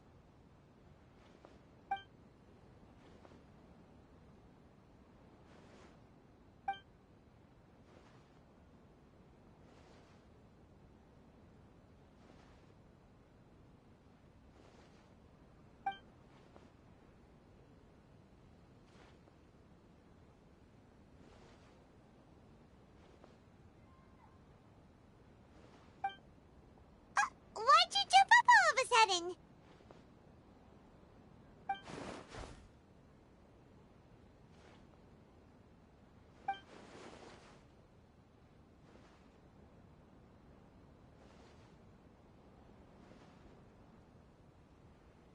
Excuse me, boss. There seems to be a small problem with the last bill.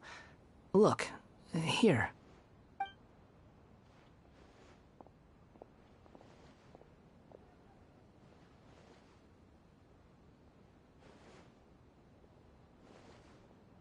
Hey! Hey, wait! Hmm? You mean me? No, not you. That kid. Didn't you see? Little rascal grabbed my last 2 fresh Sunsettias and ran off.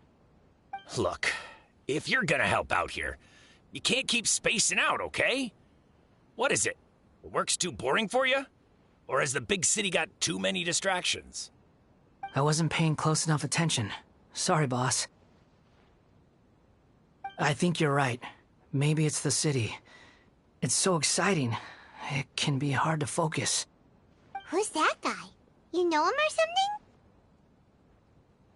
He's who? You're a strange one, kiddo. You say you don't want any money for helping out here, and then when I actually give you some work to do, you keep letting yourself get distracted. I don't want to take advantage, so I'm happy to pay you what I'd pay anyone else. But if you keep acting like this, pretty soon I won't be able to afford to. No, please. I mean it. You don't need to pay me anything. I'm just so thankful you agreed to take on an outsider like me. You're welcome, I guess. But I got bigger things to worry about.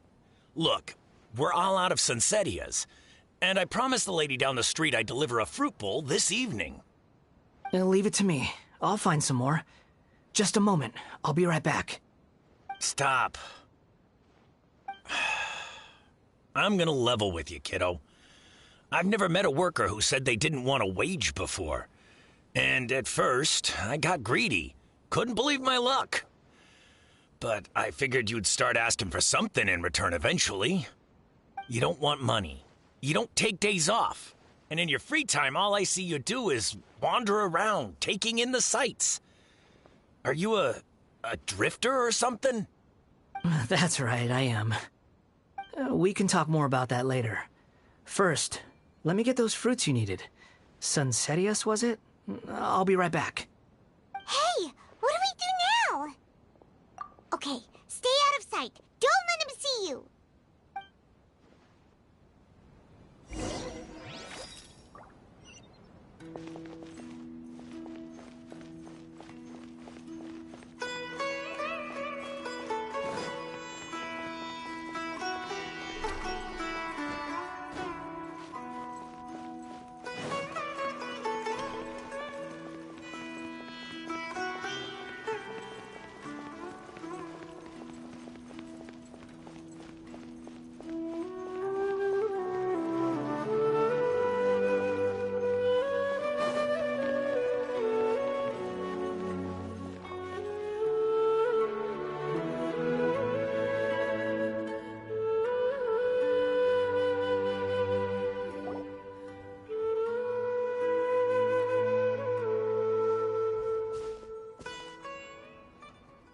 Yeah, this'll do. Even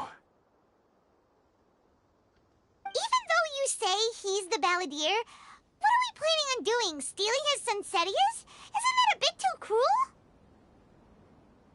Oh, all right. This should be enough. Guess I should wash them before I take them back. Huh? You two over there. Is there something I can help you with? He spotted us! You've been following me all the way from the city. I'd have to be blind not to notice. Have we met before? No, we haven't met. But you know me? I have no recollection. Are you absolutely sure? Sorry, but I just can't take your word for it.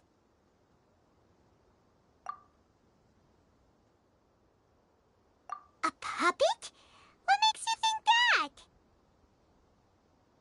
Huh? You were right! The look on his face! I guess you do know me after all. That is not something I share with a lot of people. Look, I'm just a wanderer. But seeing as you've gone through all this trouble to track me down, I'm sure whatever it is must be important.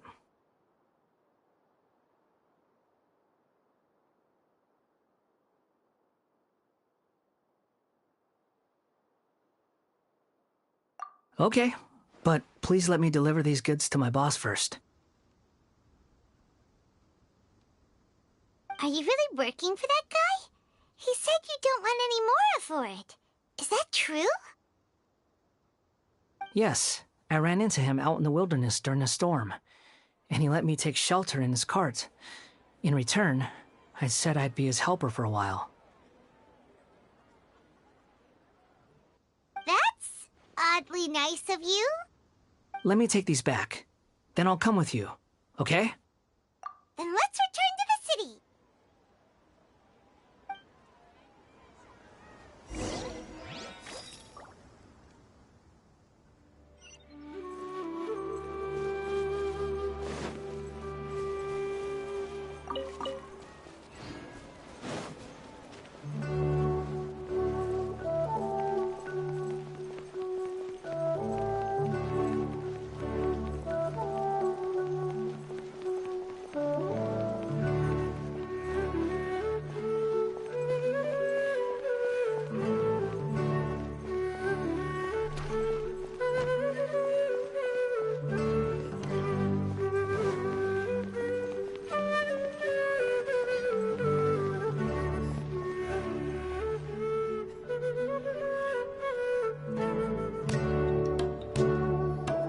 Here you go, boss.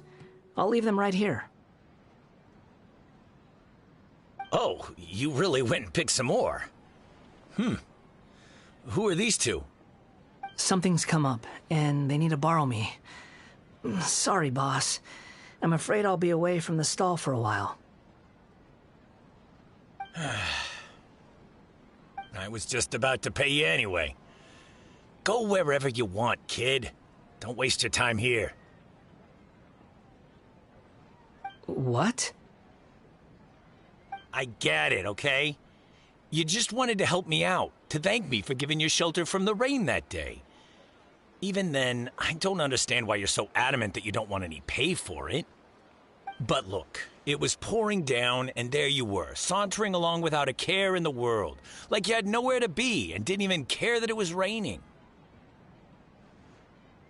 Imagine you were me for a second. It's a little weird, right? Why is this guy traveling during a rainstorm if he's not trying to get somewhere? And why is he taking a shortcut through the open country if he's not even in a hurry?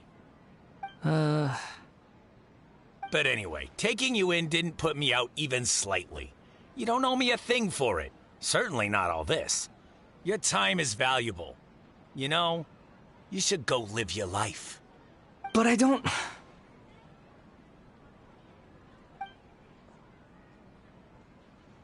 No, you're right.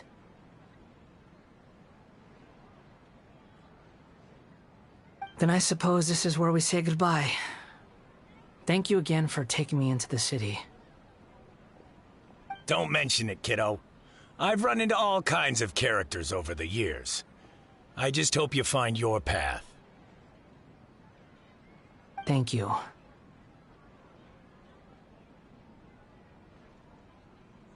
All right, done. Thanks for waiting for me. We can go now.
What's wrong?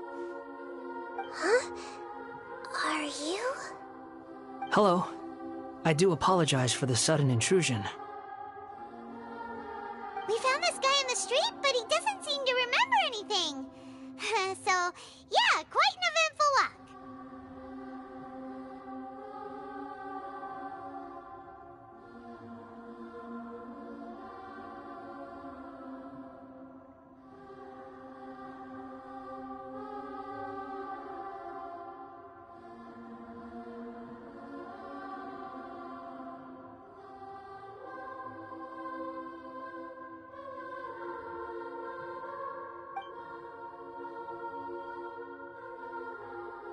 You say that you are trekking across Teyvat to train yourself. Many other Inazumans who describe themselves in this way call themselves Shugenja. Why do you refer to yourself as a wanderer? Well, it seems more relevant in my case. To me, it sounds like a plant with no roots.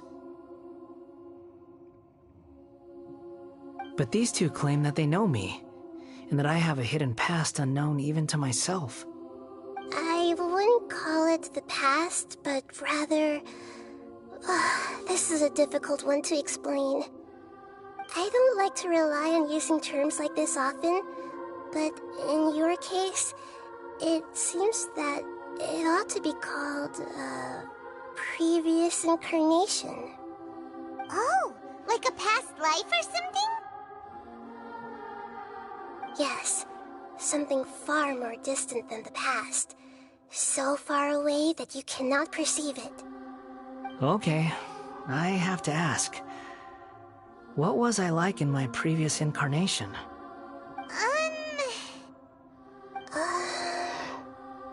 Oh, okay. I see. You want to tell me, but you can't bring yourselves to say it. Looks like I didn't have the most wonderful existence in my previous incarnation.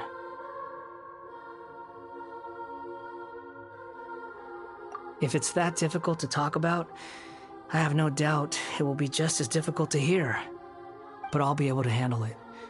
Please, tell me the truth. Is truth something you care a lot about? Yes.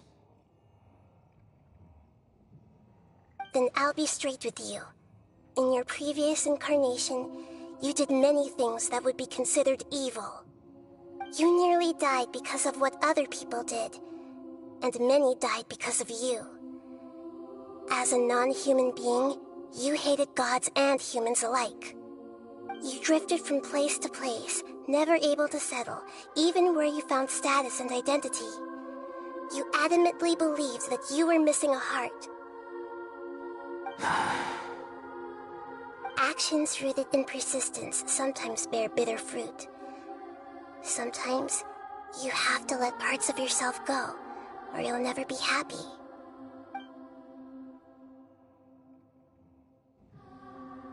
I gave everything I had, but it barely changed history at all. In terms of the outcome alone, that's true. I don't think I can judge everything I've heard purely in terms of right and wrong. Each choice a person makes belongs to a specific place and time, a chain of cause and effect, a cycle of karma and consequence. That is the nature of truth. If one thing is right, its opposite must be wrong. And yet, dichotomies like this are not enough to explain the world in all of its complexity. It seems like my previous incarnation wasn't the most likable individual. We're not trying to hurt your feelings or anything, but yeah, we weren't your biggest fans. If we were enemies, why are you trying to help me find the truth?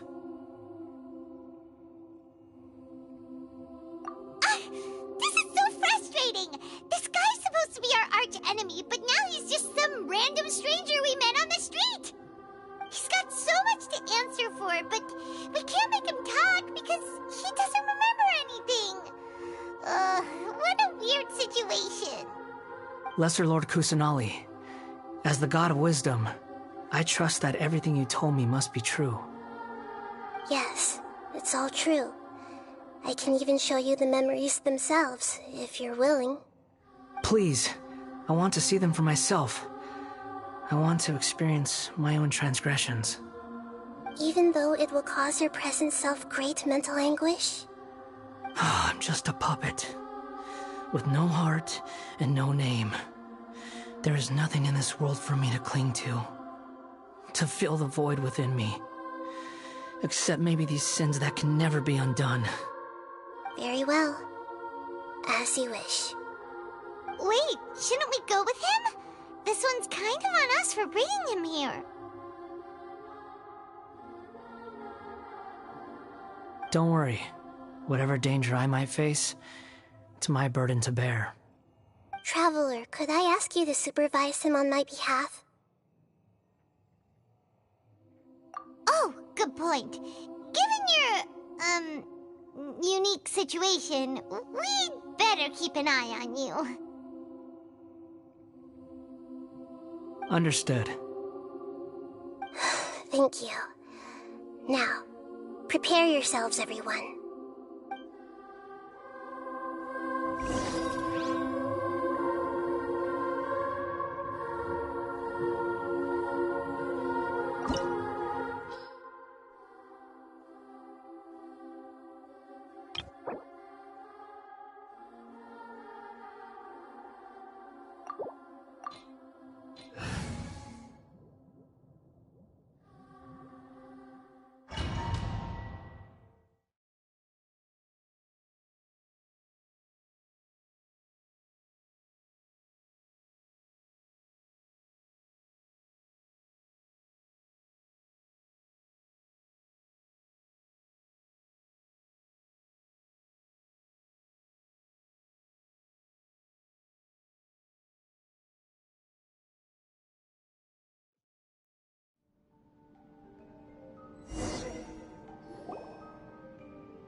This looks like Inazuma.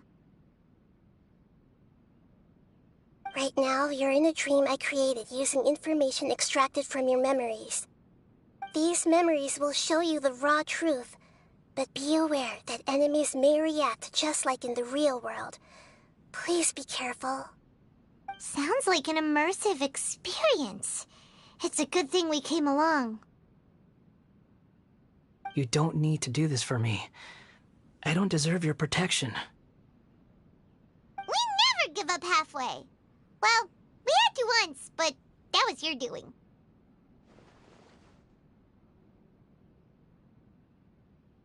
All right. Thanks. Wanderer, this is the Shake Pavilion. In your Balladeer incarnation, this is where the Electro Archon placed you after your creation. You had a great many memories here. Is that because this is kind of like his birthplace? You could say that, in a sense. You'll see why shortly. I hear footsteps. This place is huge. I can't believe the landslide didn't fill it in. I wonder who built it. The Crystal Marrow Miners? No, there's no way. Look at this exquisite construction work, and so well preserved, too. No mining crew would be capable of this.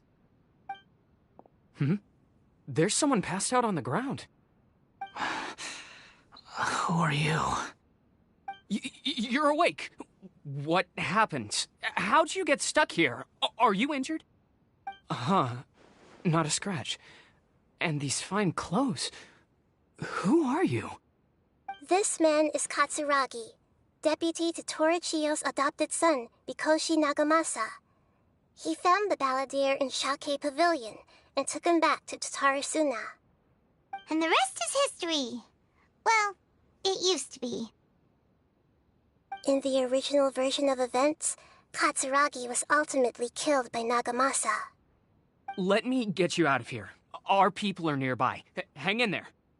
During the Tatarasuna incident, Niwa was murdered by the doctor disguised as a mechanic. The Balladeer, then known as the Kabukimono, disappeared not long after. As the second in command at Tatarasuna, responsibility for what had happened fell to Mikoshi Nagamasa. But Katsuragi had sworn lifelong loyalty to Nagamasa after the latter had once saved his life. At Katsuragi's insistence, Nagamasa killed him to put an end to the Tatarasuna incident.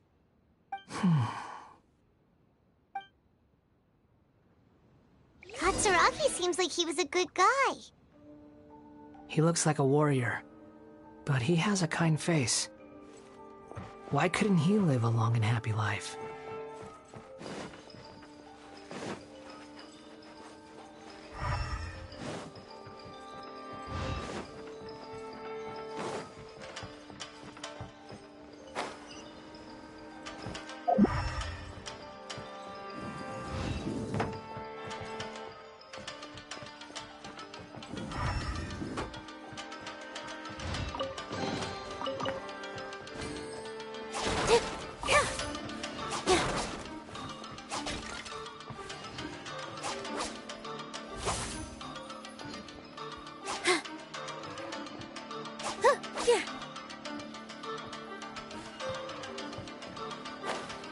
Nagamasa, I found this young guy in a cave sealed off by a landslide. He doesn't remember his name. Well, we need to call you something. I hear the workers are calling you the Kabuki Mono. It's fine with me. Katsuragi, report to Niwam. Tell him we have someone new joining us.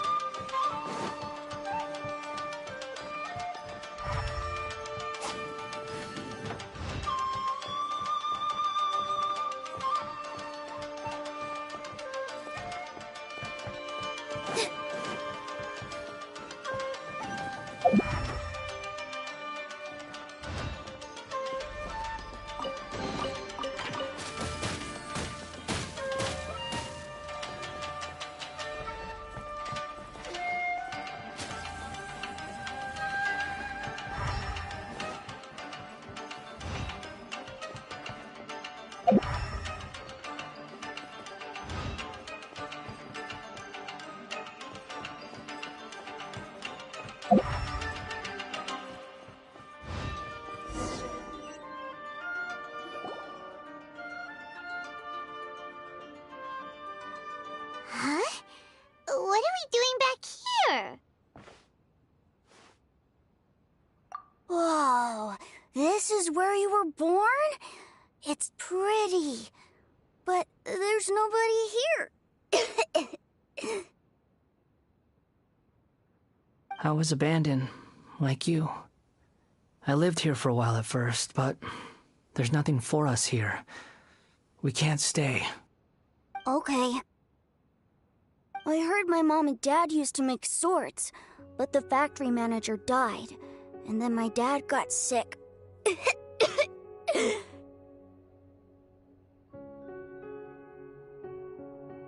He kept coughing all the time, just like me. Then Mom started coughing too. But you can't. You promised me. Yup, we're family now. We're gonna be together forever and ever. This child didn't have a name. Or rather, the balladeer didn't know what to call him. His father died before he could name him. After his mother died, the child stayed in their straw hut alone. Some of the neighbors helped to raise him. After leaving Tatarasuna, the balladeer ran into this child who didn't have a name, just like him. They made a promise to live together. What happened to the child then? He died from his illness while he was still very young. The balladeer came home one day and found that he had stopped breathing. Hey! What's wrong? Say something! You promised me we could be family! You're no different from Niwa and all the others. You betrayed me too.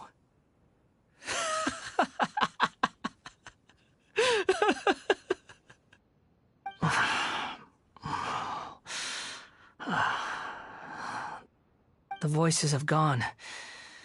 It looks like the memory ends here. Let's keep going.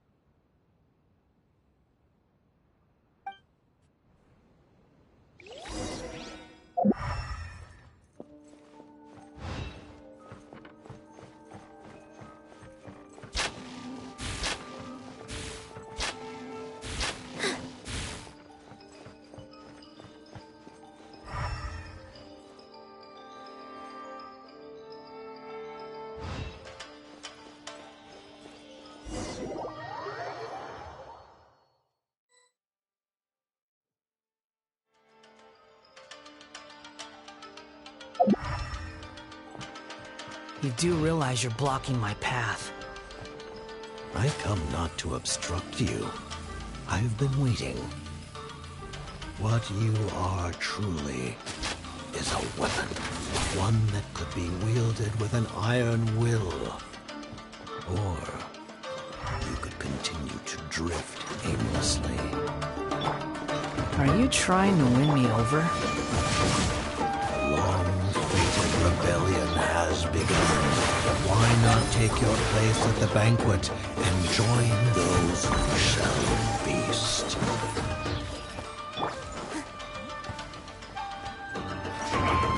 Come at me! No excuse for slacking! Killjoy! We've only just begun! Temple of Wisdom! No slacking off! That all you got? You can't run! I see Minute to memory! This should be fun! Killjoy! We've only just begun! But too far!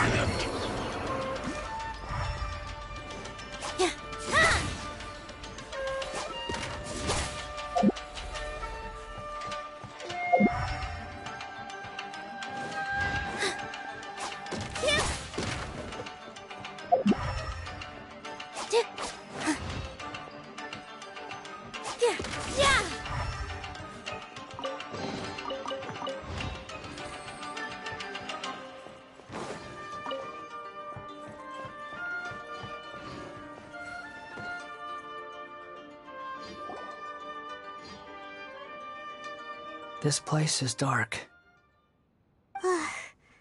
Paimon knows this place. It's the Delusion Factory in Inazuma. In the original version of events, the Traveler once encountered the Balladeer here. Such a creepy atmosphere. And so familiar.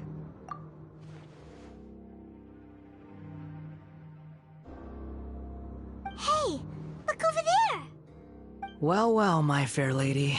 Is this rundown factory and these incompetent fools all for me? Wow. You shouldn't have. Huh. What do you have to gain from belittling your subordinates? You might not want to admit it, but you are a part of this plan. Perhaps you find fighting in the Abyss to be a more meaningful use of your time? Oh, but of course, even this pales in comparison to being experimented on by the Doctor. What a sharp tongue you have. Funny how negotiating never seems to be your strong suit. For the task ahead, I suggest you keep your true feelings to yourself. Save your breath. I know what I have to do. I'm sure you think so, but I still think you need to hear it. Don't start thinking you're invincible, and don't let your emotions get in the way. Surely you're not worried about me. I just can't have you getting in my way. You and Child never fail to find ways to complicate things. I'm merely lighting a little fire in this chaotic nation. But you, being tossed out like trash, must make you want to destroy it completely. Do you remember the last time you were here? That was a lot of swordsmiths you killed. I'm sure the descendants of the Raiden Gokaden are still suffering the consequences now. Look at you. Oh, don't get so sentimental. Now, give that poor little tongue of yours a rest and stop pretending like you're above everyone else. Bye then. See you at the victory feast. Poor little tongue? She's playing with fire talking to me like that. Who does she think she is? Forget it. Someone might find me here any minute now. I should prepare to give them a warm welcome.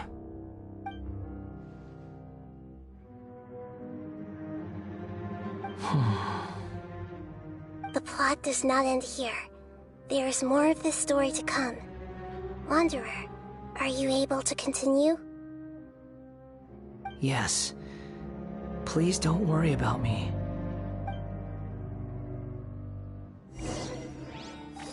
Why are you staring at me in silence? Can't you think of a nicer way to express yourself? I'm under no obligation to be nice to you. Besides, I thought nothing mattered to you except results in your own interests. Isn't that right, witch? Muddle-headed puppet. You're only number 6 because you can take more abuse than other humans. Do you really count that as an asset? You're about as much fun to be around as a raging inferno. But before we murder each other, it'd be best if we finish our duties. So you can't run from death.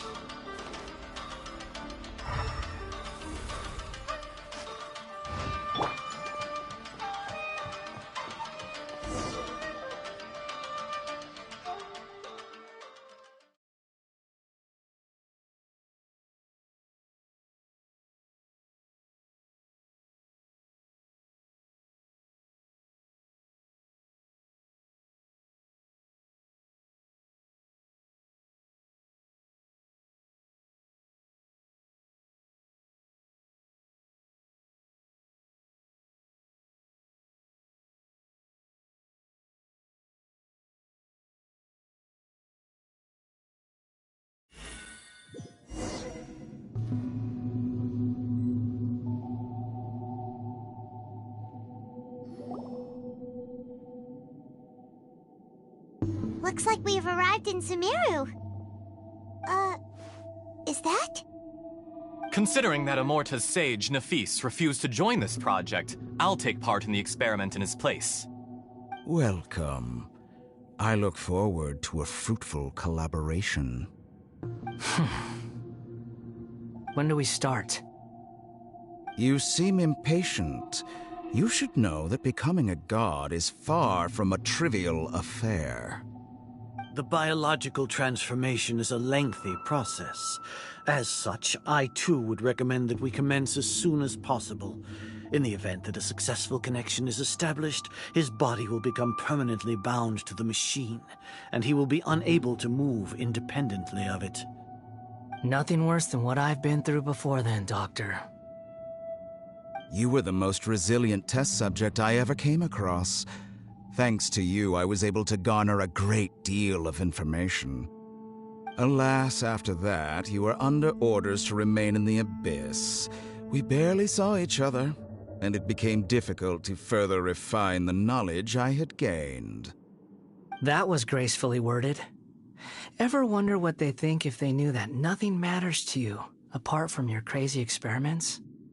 I suggest you speak to me in a more respectful tone, Scaramouche. The mere fact of your utility does not make you indestructible. The doctor again?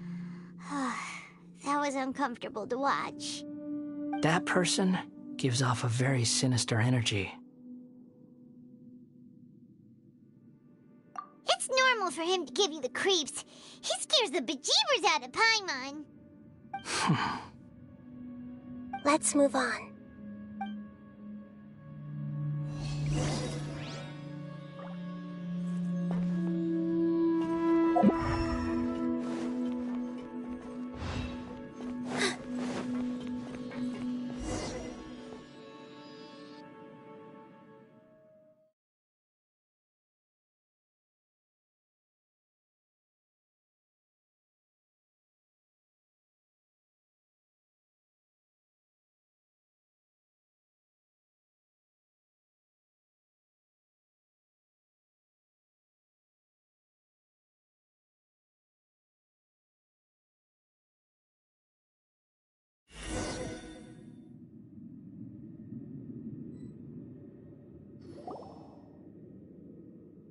You're a god.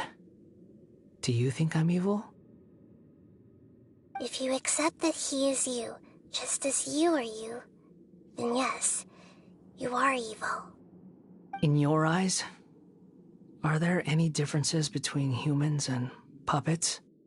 Do you think there are any differences between your present self and your previous and future incarnations?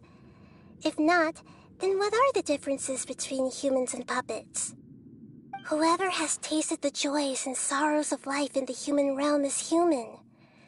Whoever has loved and lost, cried with grief, howled with rage at the tragedy of death that eclipses the miracle of life, they are human too.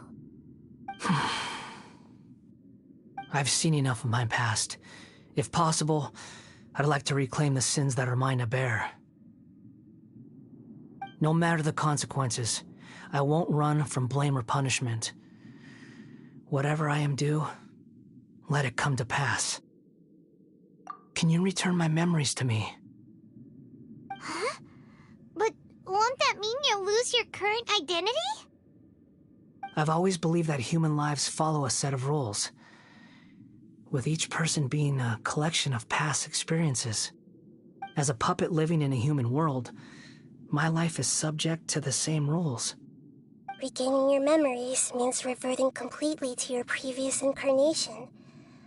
All the emotions that you discarded will return to you. Are you sure you want to do this?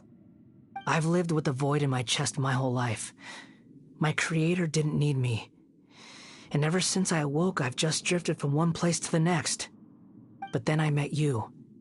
And I finally realized that reclaiming my missing sins might be my one opportunity to become my true self.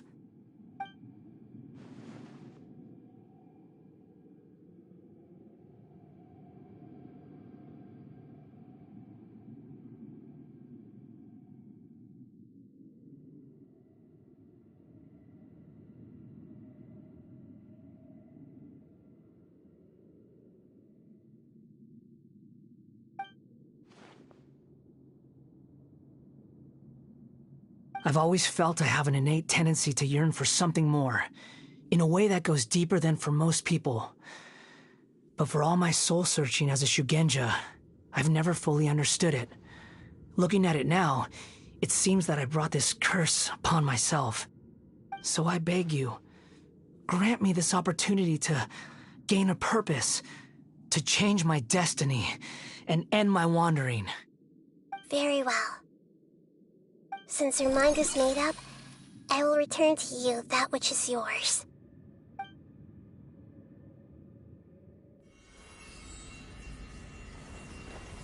You have made your decision. Now, take this.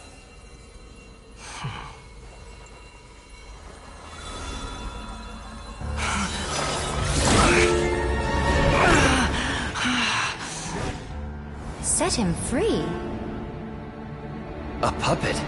What's he doing here? You're a human as far as I'm concerned.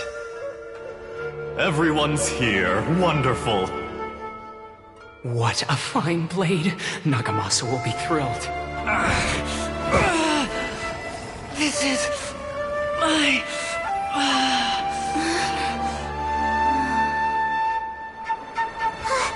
Is he alright?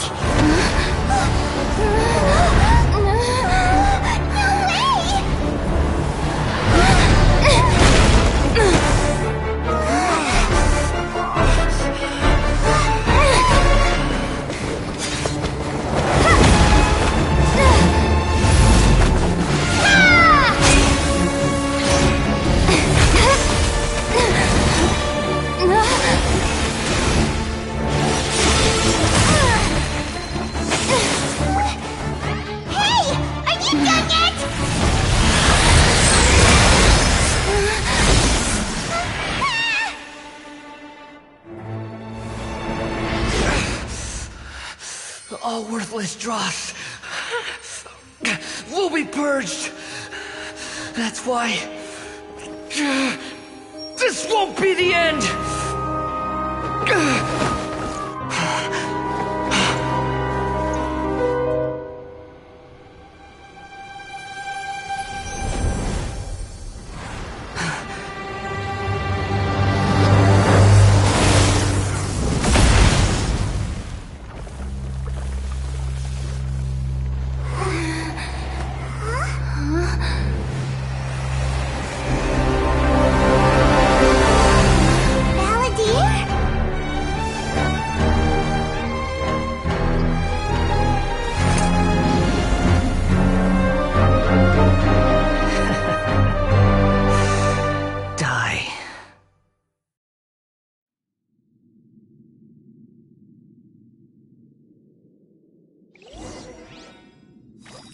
This is trying my patience.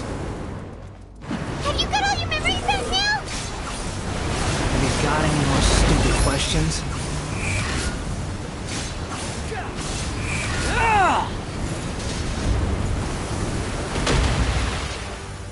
Perish!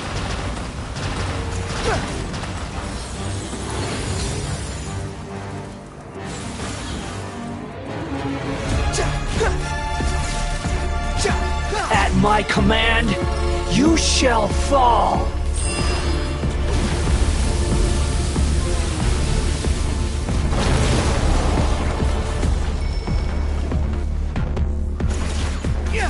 Insignificant pest!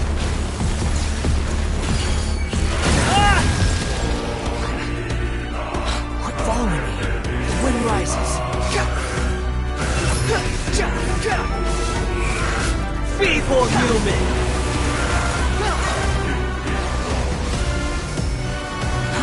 Too slow. Swarm fury.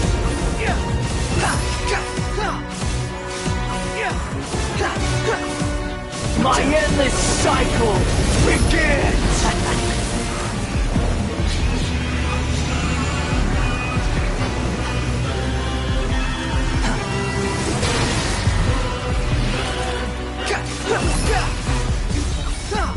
Bow your head! Churn!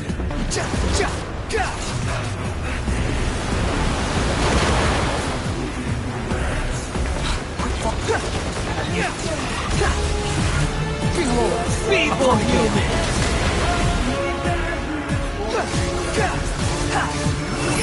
How amusing!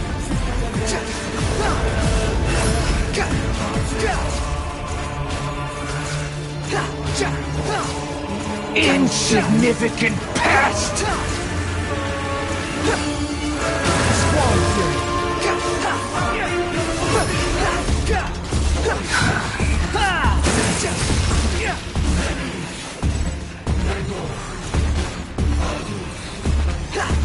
At my command, you shall fall! Behold! That's far enough! I'll protect us.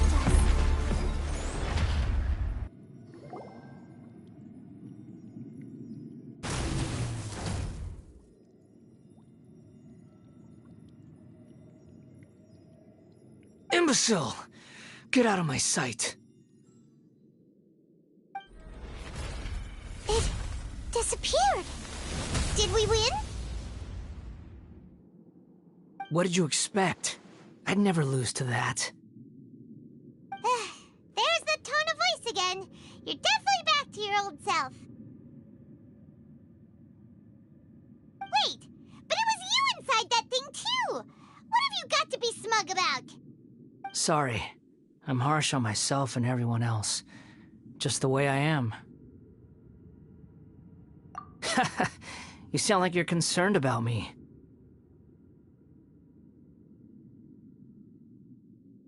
But don't worry. Thanks to you, even if I didn't change a thing, at least I now know the truth. The memory recovery seems to have been a success. This dream has served its purpose. Come on. Let's continue this outside.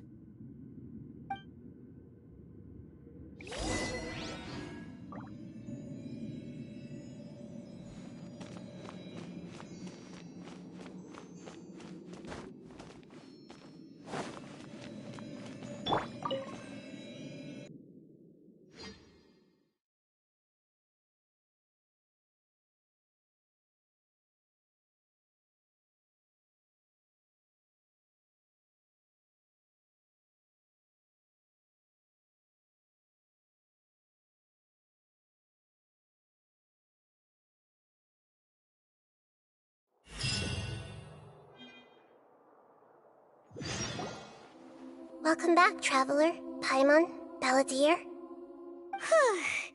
feels like we just went on a really long journey. Paimon's exhausted. You don't like being addressed by that name? It's fine. But I was just thinking, I should probably change it.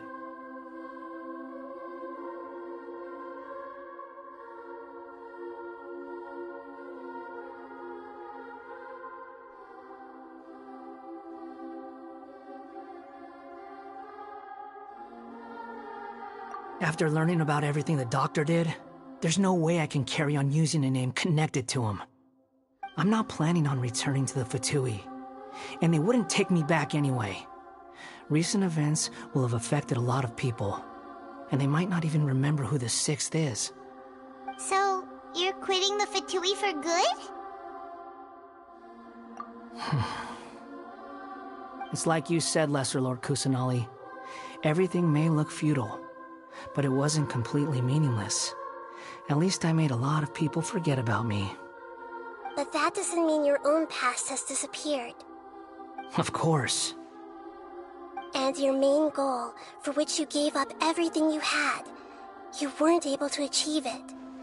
I hope you can see and understand that.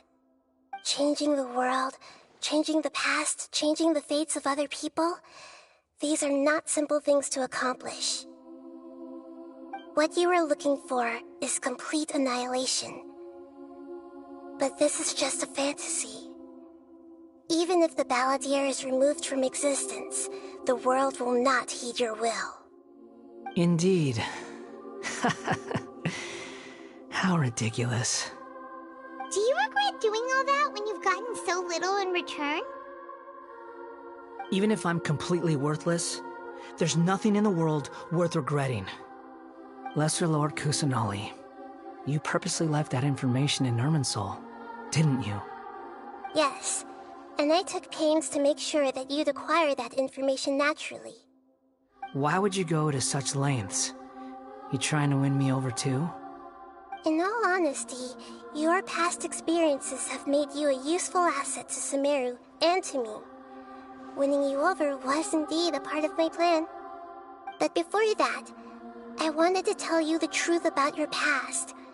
If all I wanted to do was use you, then I'd be no different from the doctor. Very clever. I guess you could say that's one of my virtues. Utility to others is what gives me worth. So if embracing my sins is what it takes to make me useful again, so be it.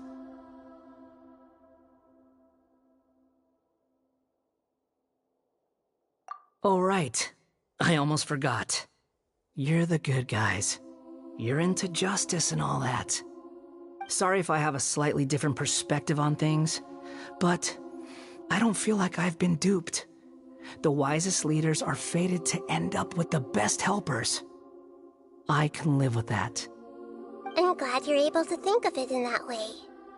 Traveler, in the future, I'll continue to search Irminsul more deeply and see what secrets can be uncovered, including the beginning of your twins' journey recorded in Irminsul.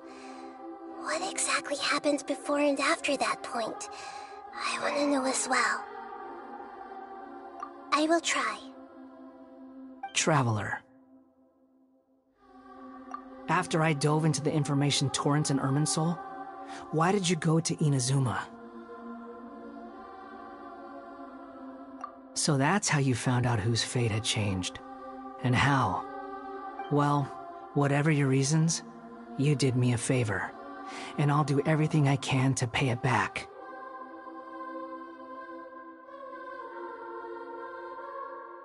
Borrowing and returning are the only real relationships between individuals. I'll balance the books one day. Don't you worry. That's not true. A relationship between two people is not simply a ledger that can be reset to zero. I think deep down you realize this. People who show up in your life don't just evaporate like water drops and leave nothing behind. There is no such thing as balancing the books. Some things in this world can never be brought back, and they can never be changed, which is why there is emotion in the human world.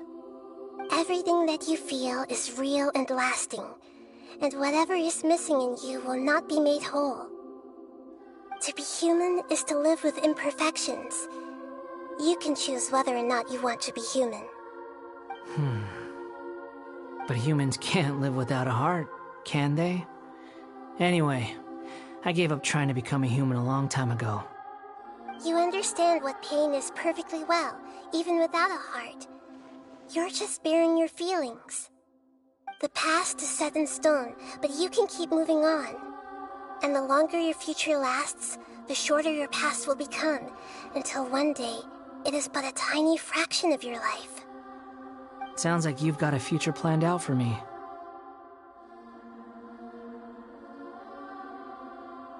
Everything's ended up being pretty darn complicated. Paimon doesn't even know where to start, but the most important thing now is that you need to follow Nahida. Otherwise, all our efforts will have been for nothing.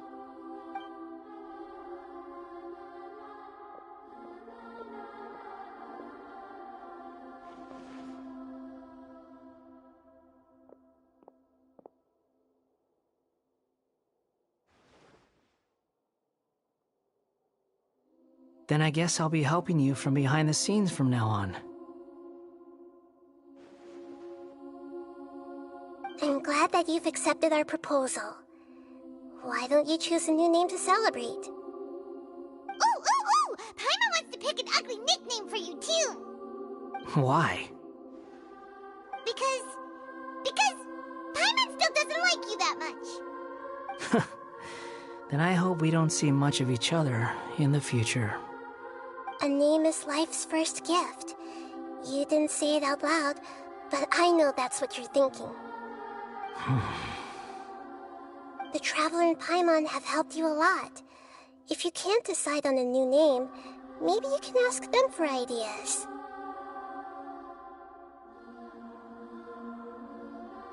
No, Paimon only does nicknames. If it's a serious name you're after, it's all yours.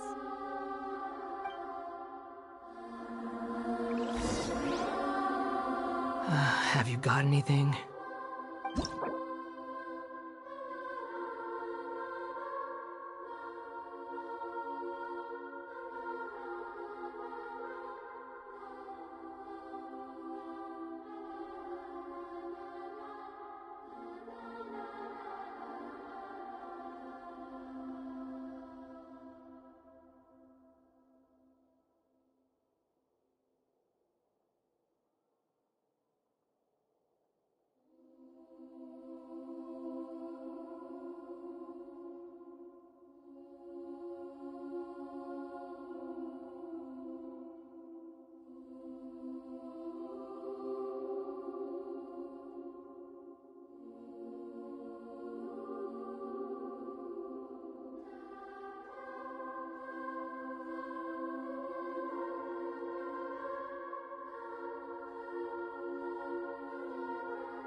Are you sure?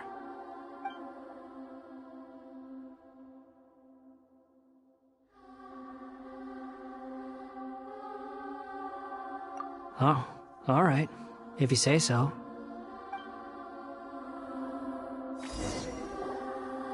There. Now you have a name of your own. What about a nickname? Are you done yet? Still thinking. Stop rushing me! Take your time. I don't need to see you again until you've thought of one. Everyone who manipulated me and made me suffer will have to pay the price. You mean the Fatui? The doctor, at least. Now that your stance has changed, I believe your future path will change accordingly. But it won't be immediate.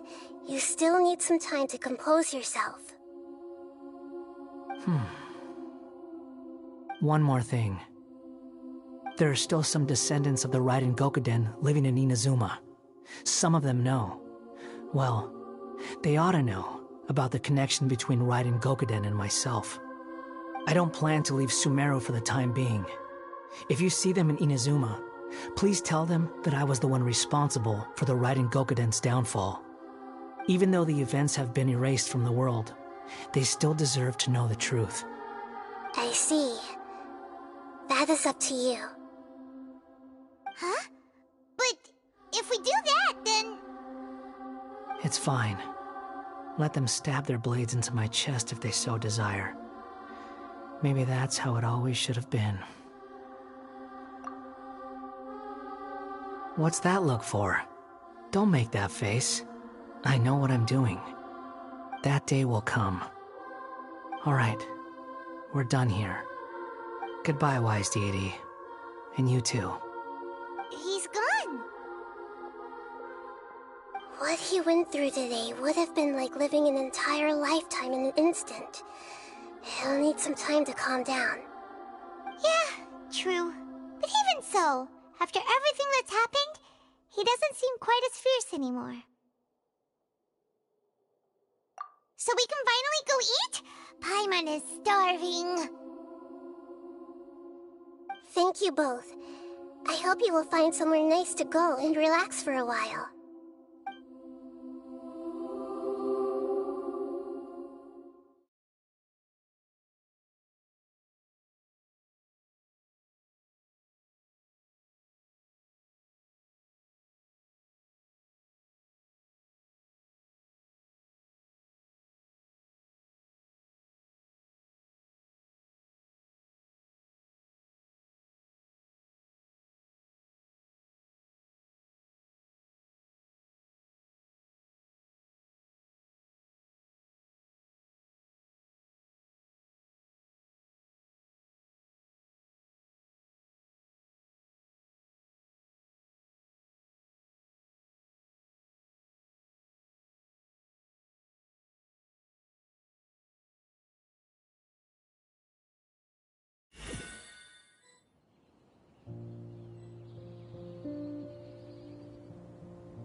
I've got it! I can end my novel with some words from Mikoshi Nagamasa. You mean because everyone else in the story is dead? Yeah, I heard that Mikoshi Nagamasa died at a ripe old age. He's the perfect fit to be the narrator of the epilogue.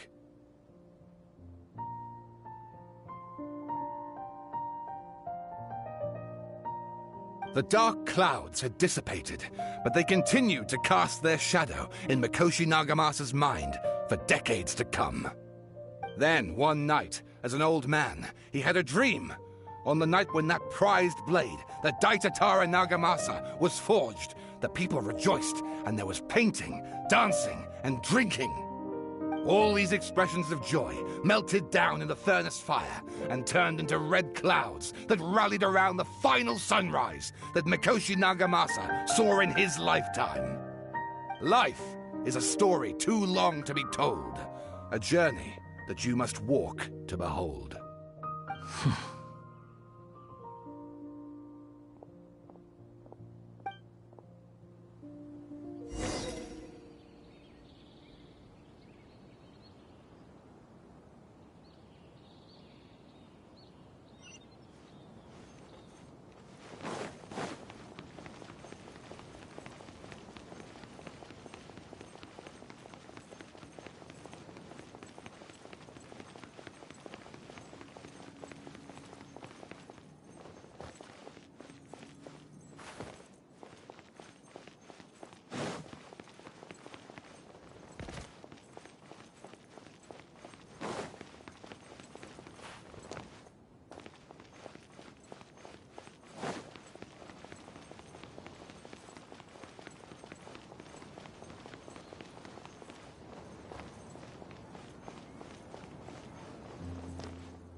about time we had a break.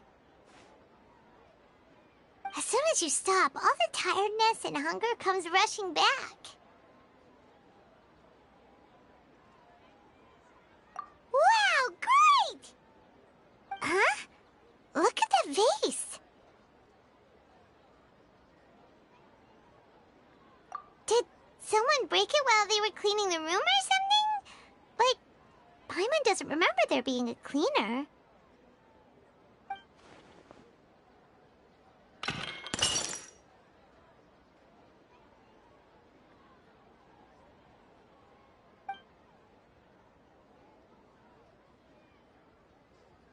You sound lost and confused.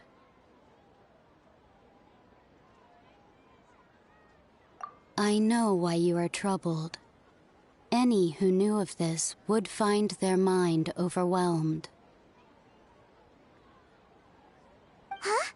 Is there someone here talking to us? Unfortunately, the fate of Tevat cannot easily be changed. Perhaps a god may have a slim chance, but for anyone else, who can say? When a small animal runs into a tree trunk, though the tree may sway, it is not displaced. The same is true of fate, like a vase that falls to the ground. Whether it is broken by a cat or by a bird, the result is still a broken vase, is it not? Who are you? How do you know about all this? History does not change easily, but human hearts can. Believe your own eyes. Only that which you see is true. What is unseen is but an illusion.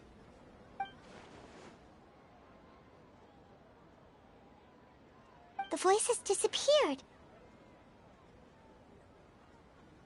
And who the heck was that? And what were they doing coming out of nowhere and saying all that scary stuff?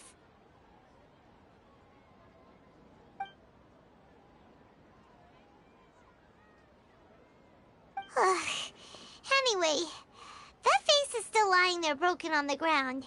Should Paimon go get someone to clean it up? It feels wrong just leaving it there. Just a moment. Paimon will be right back.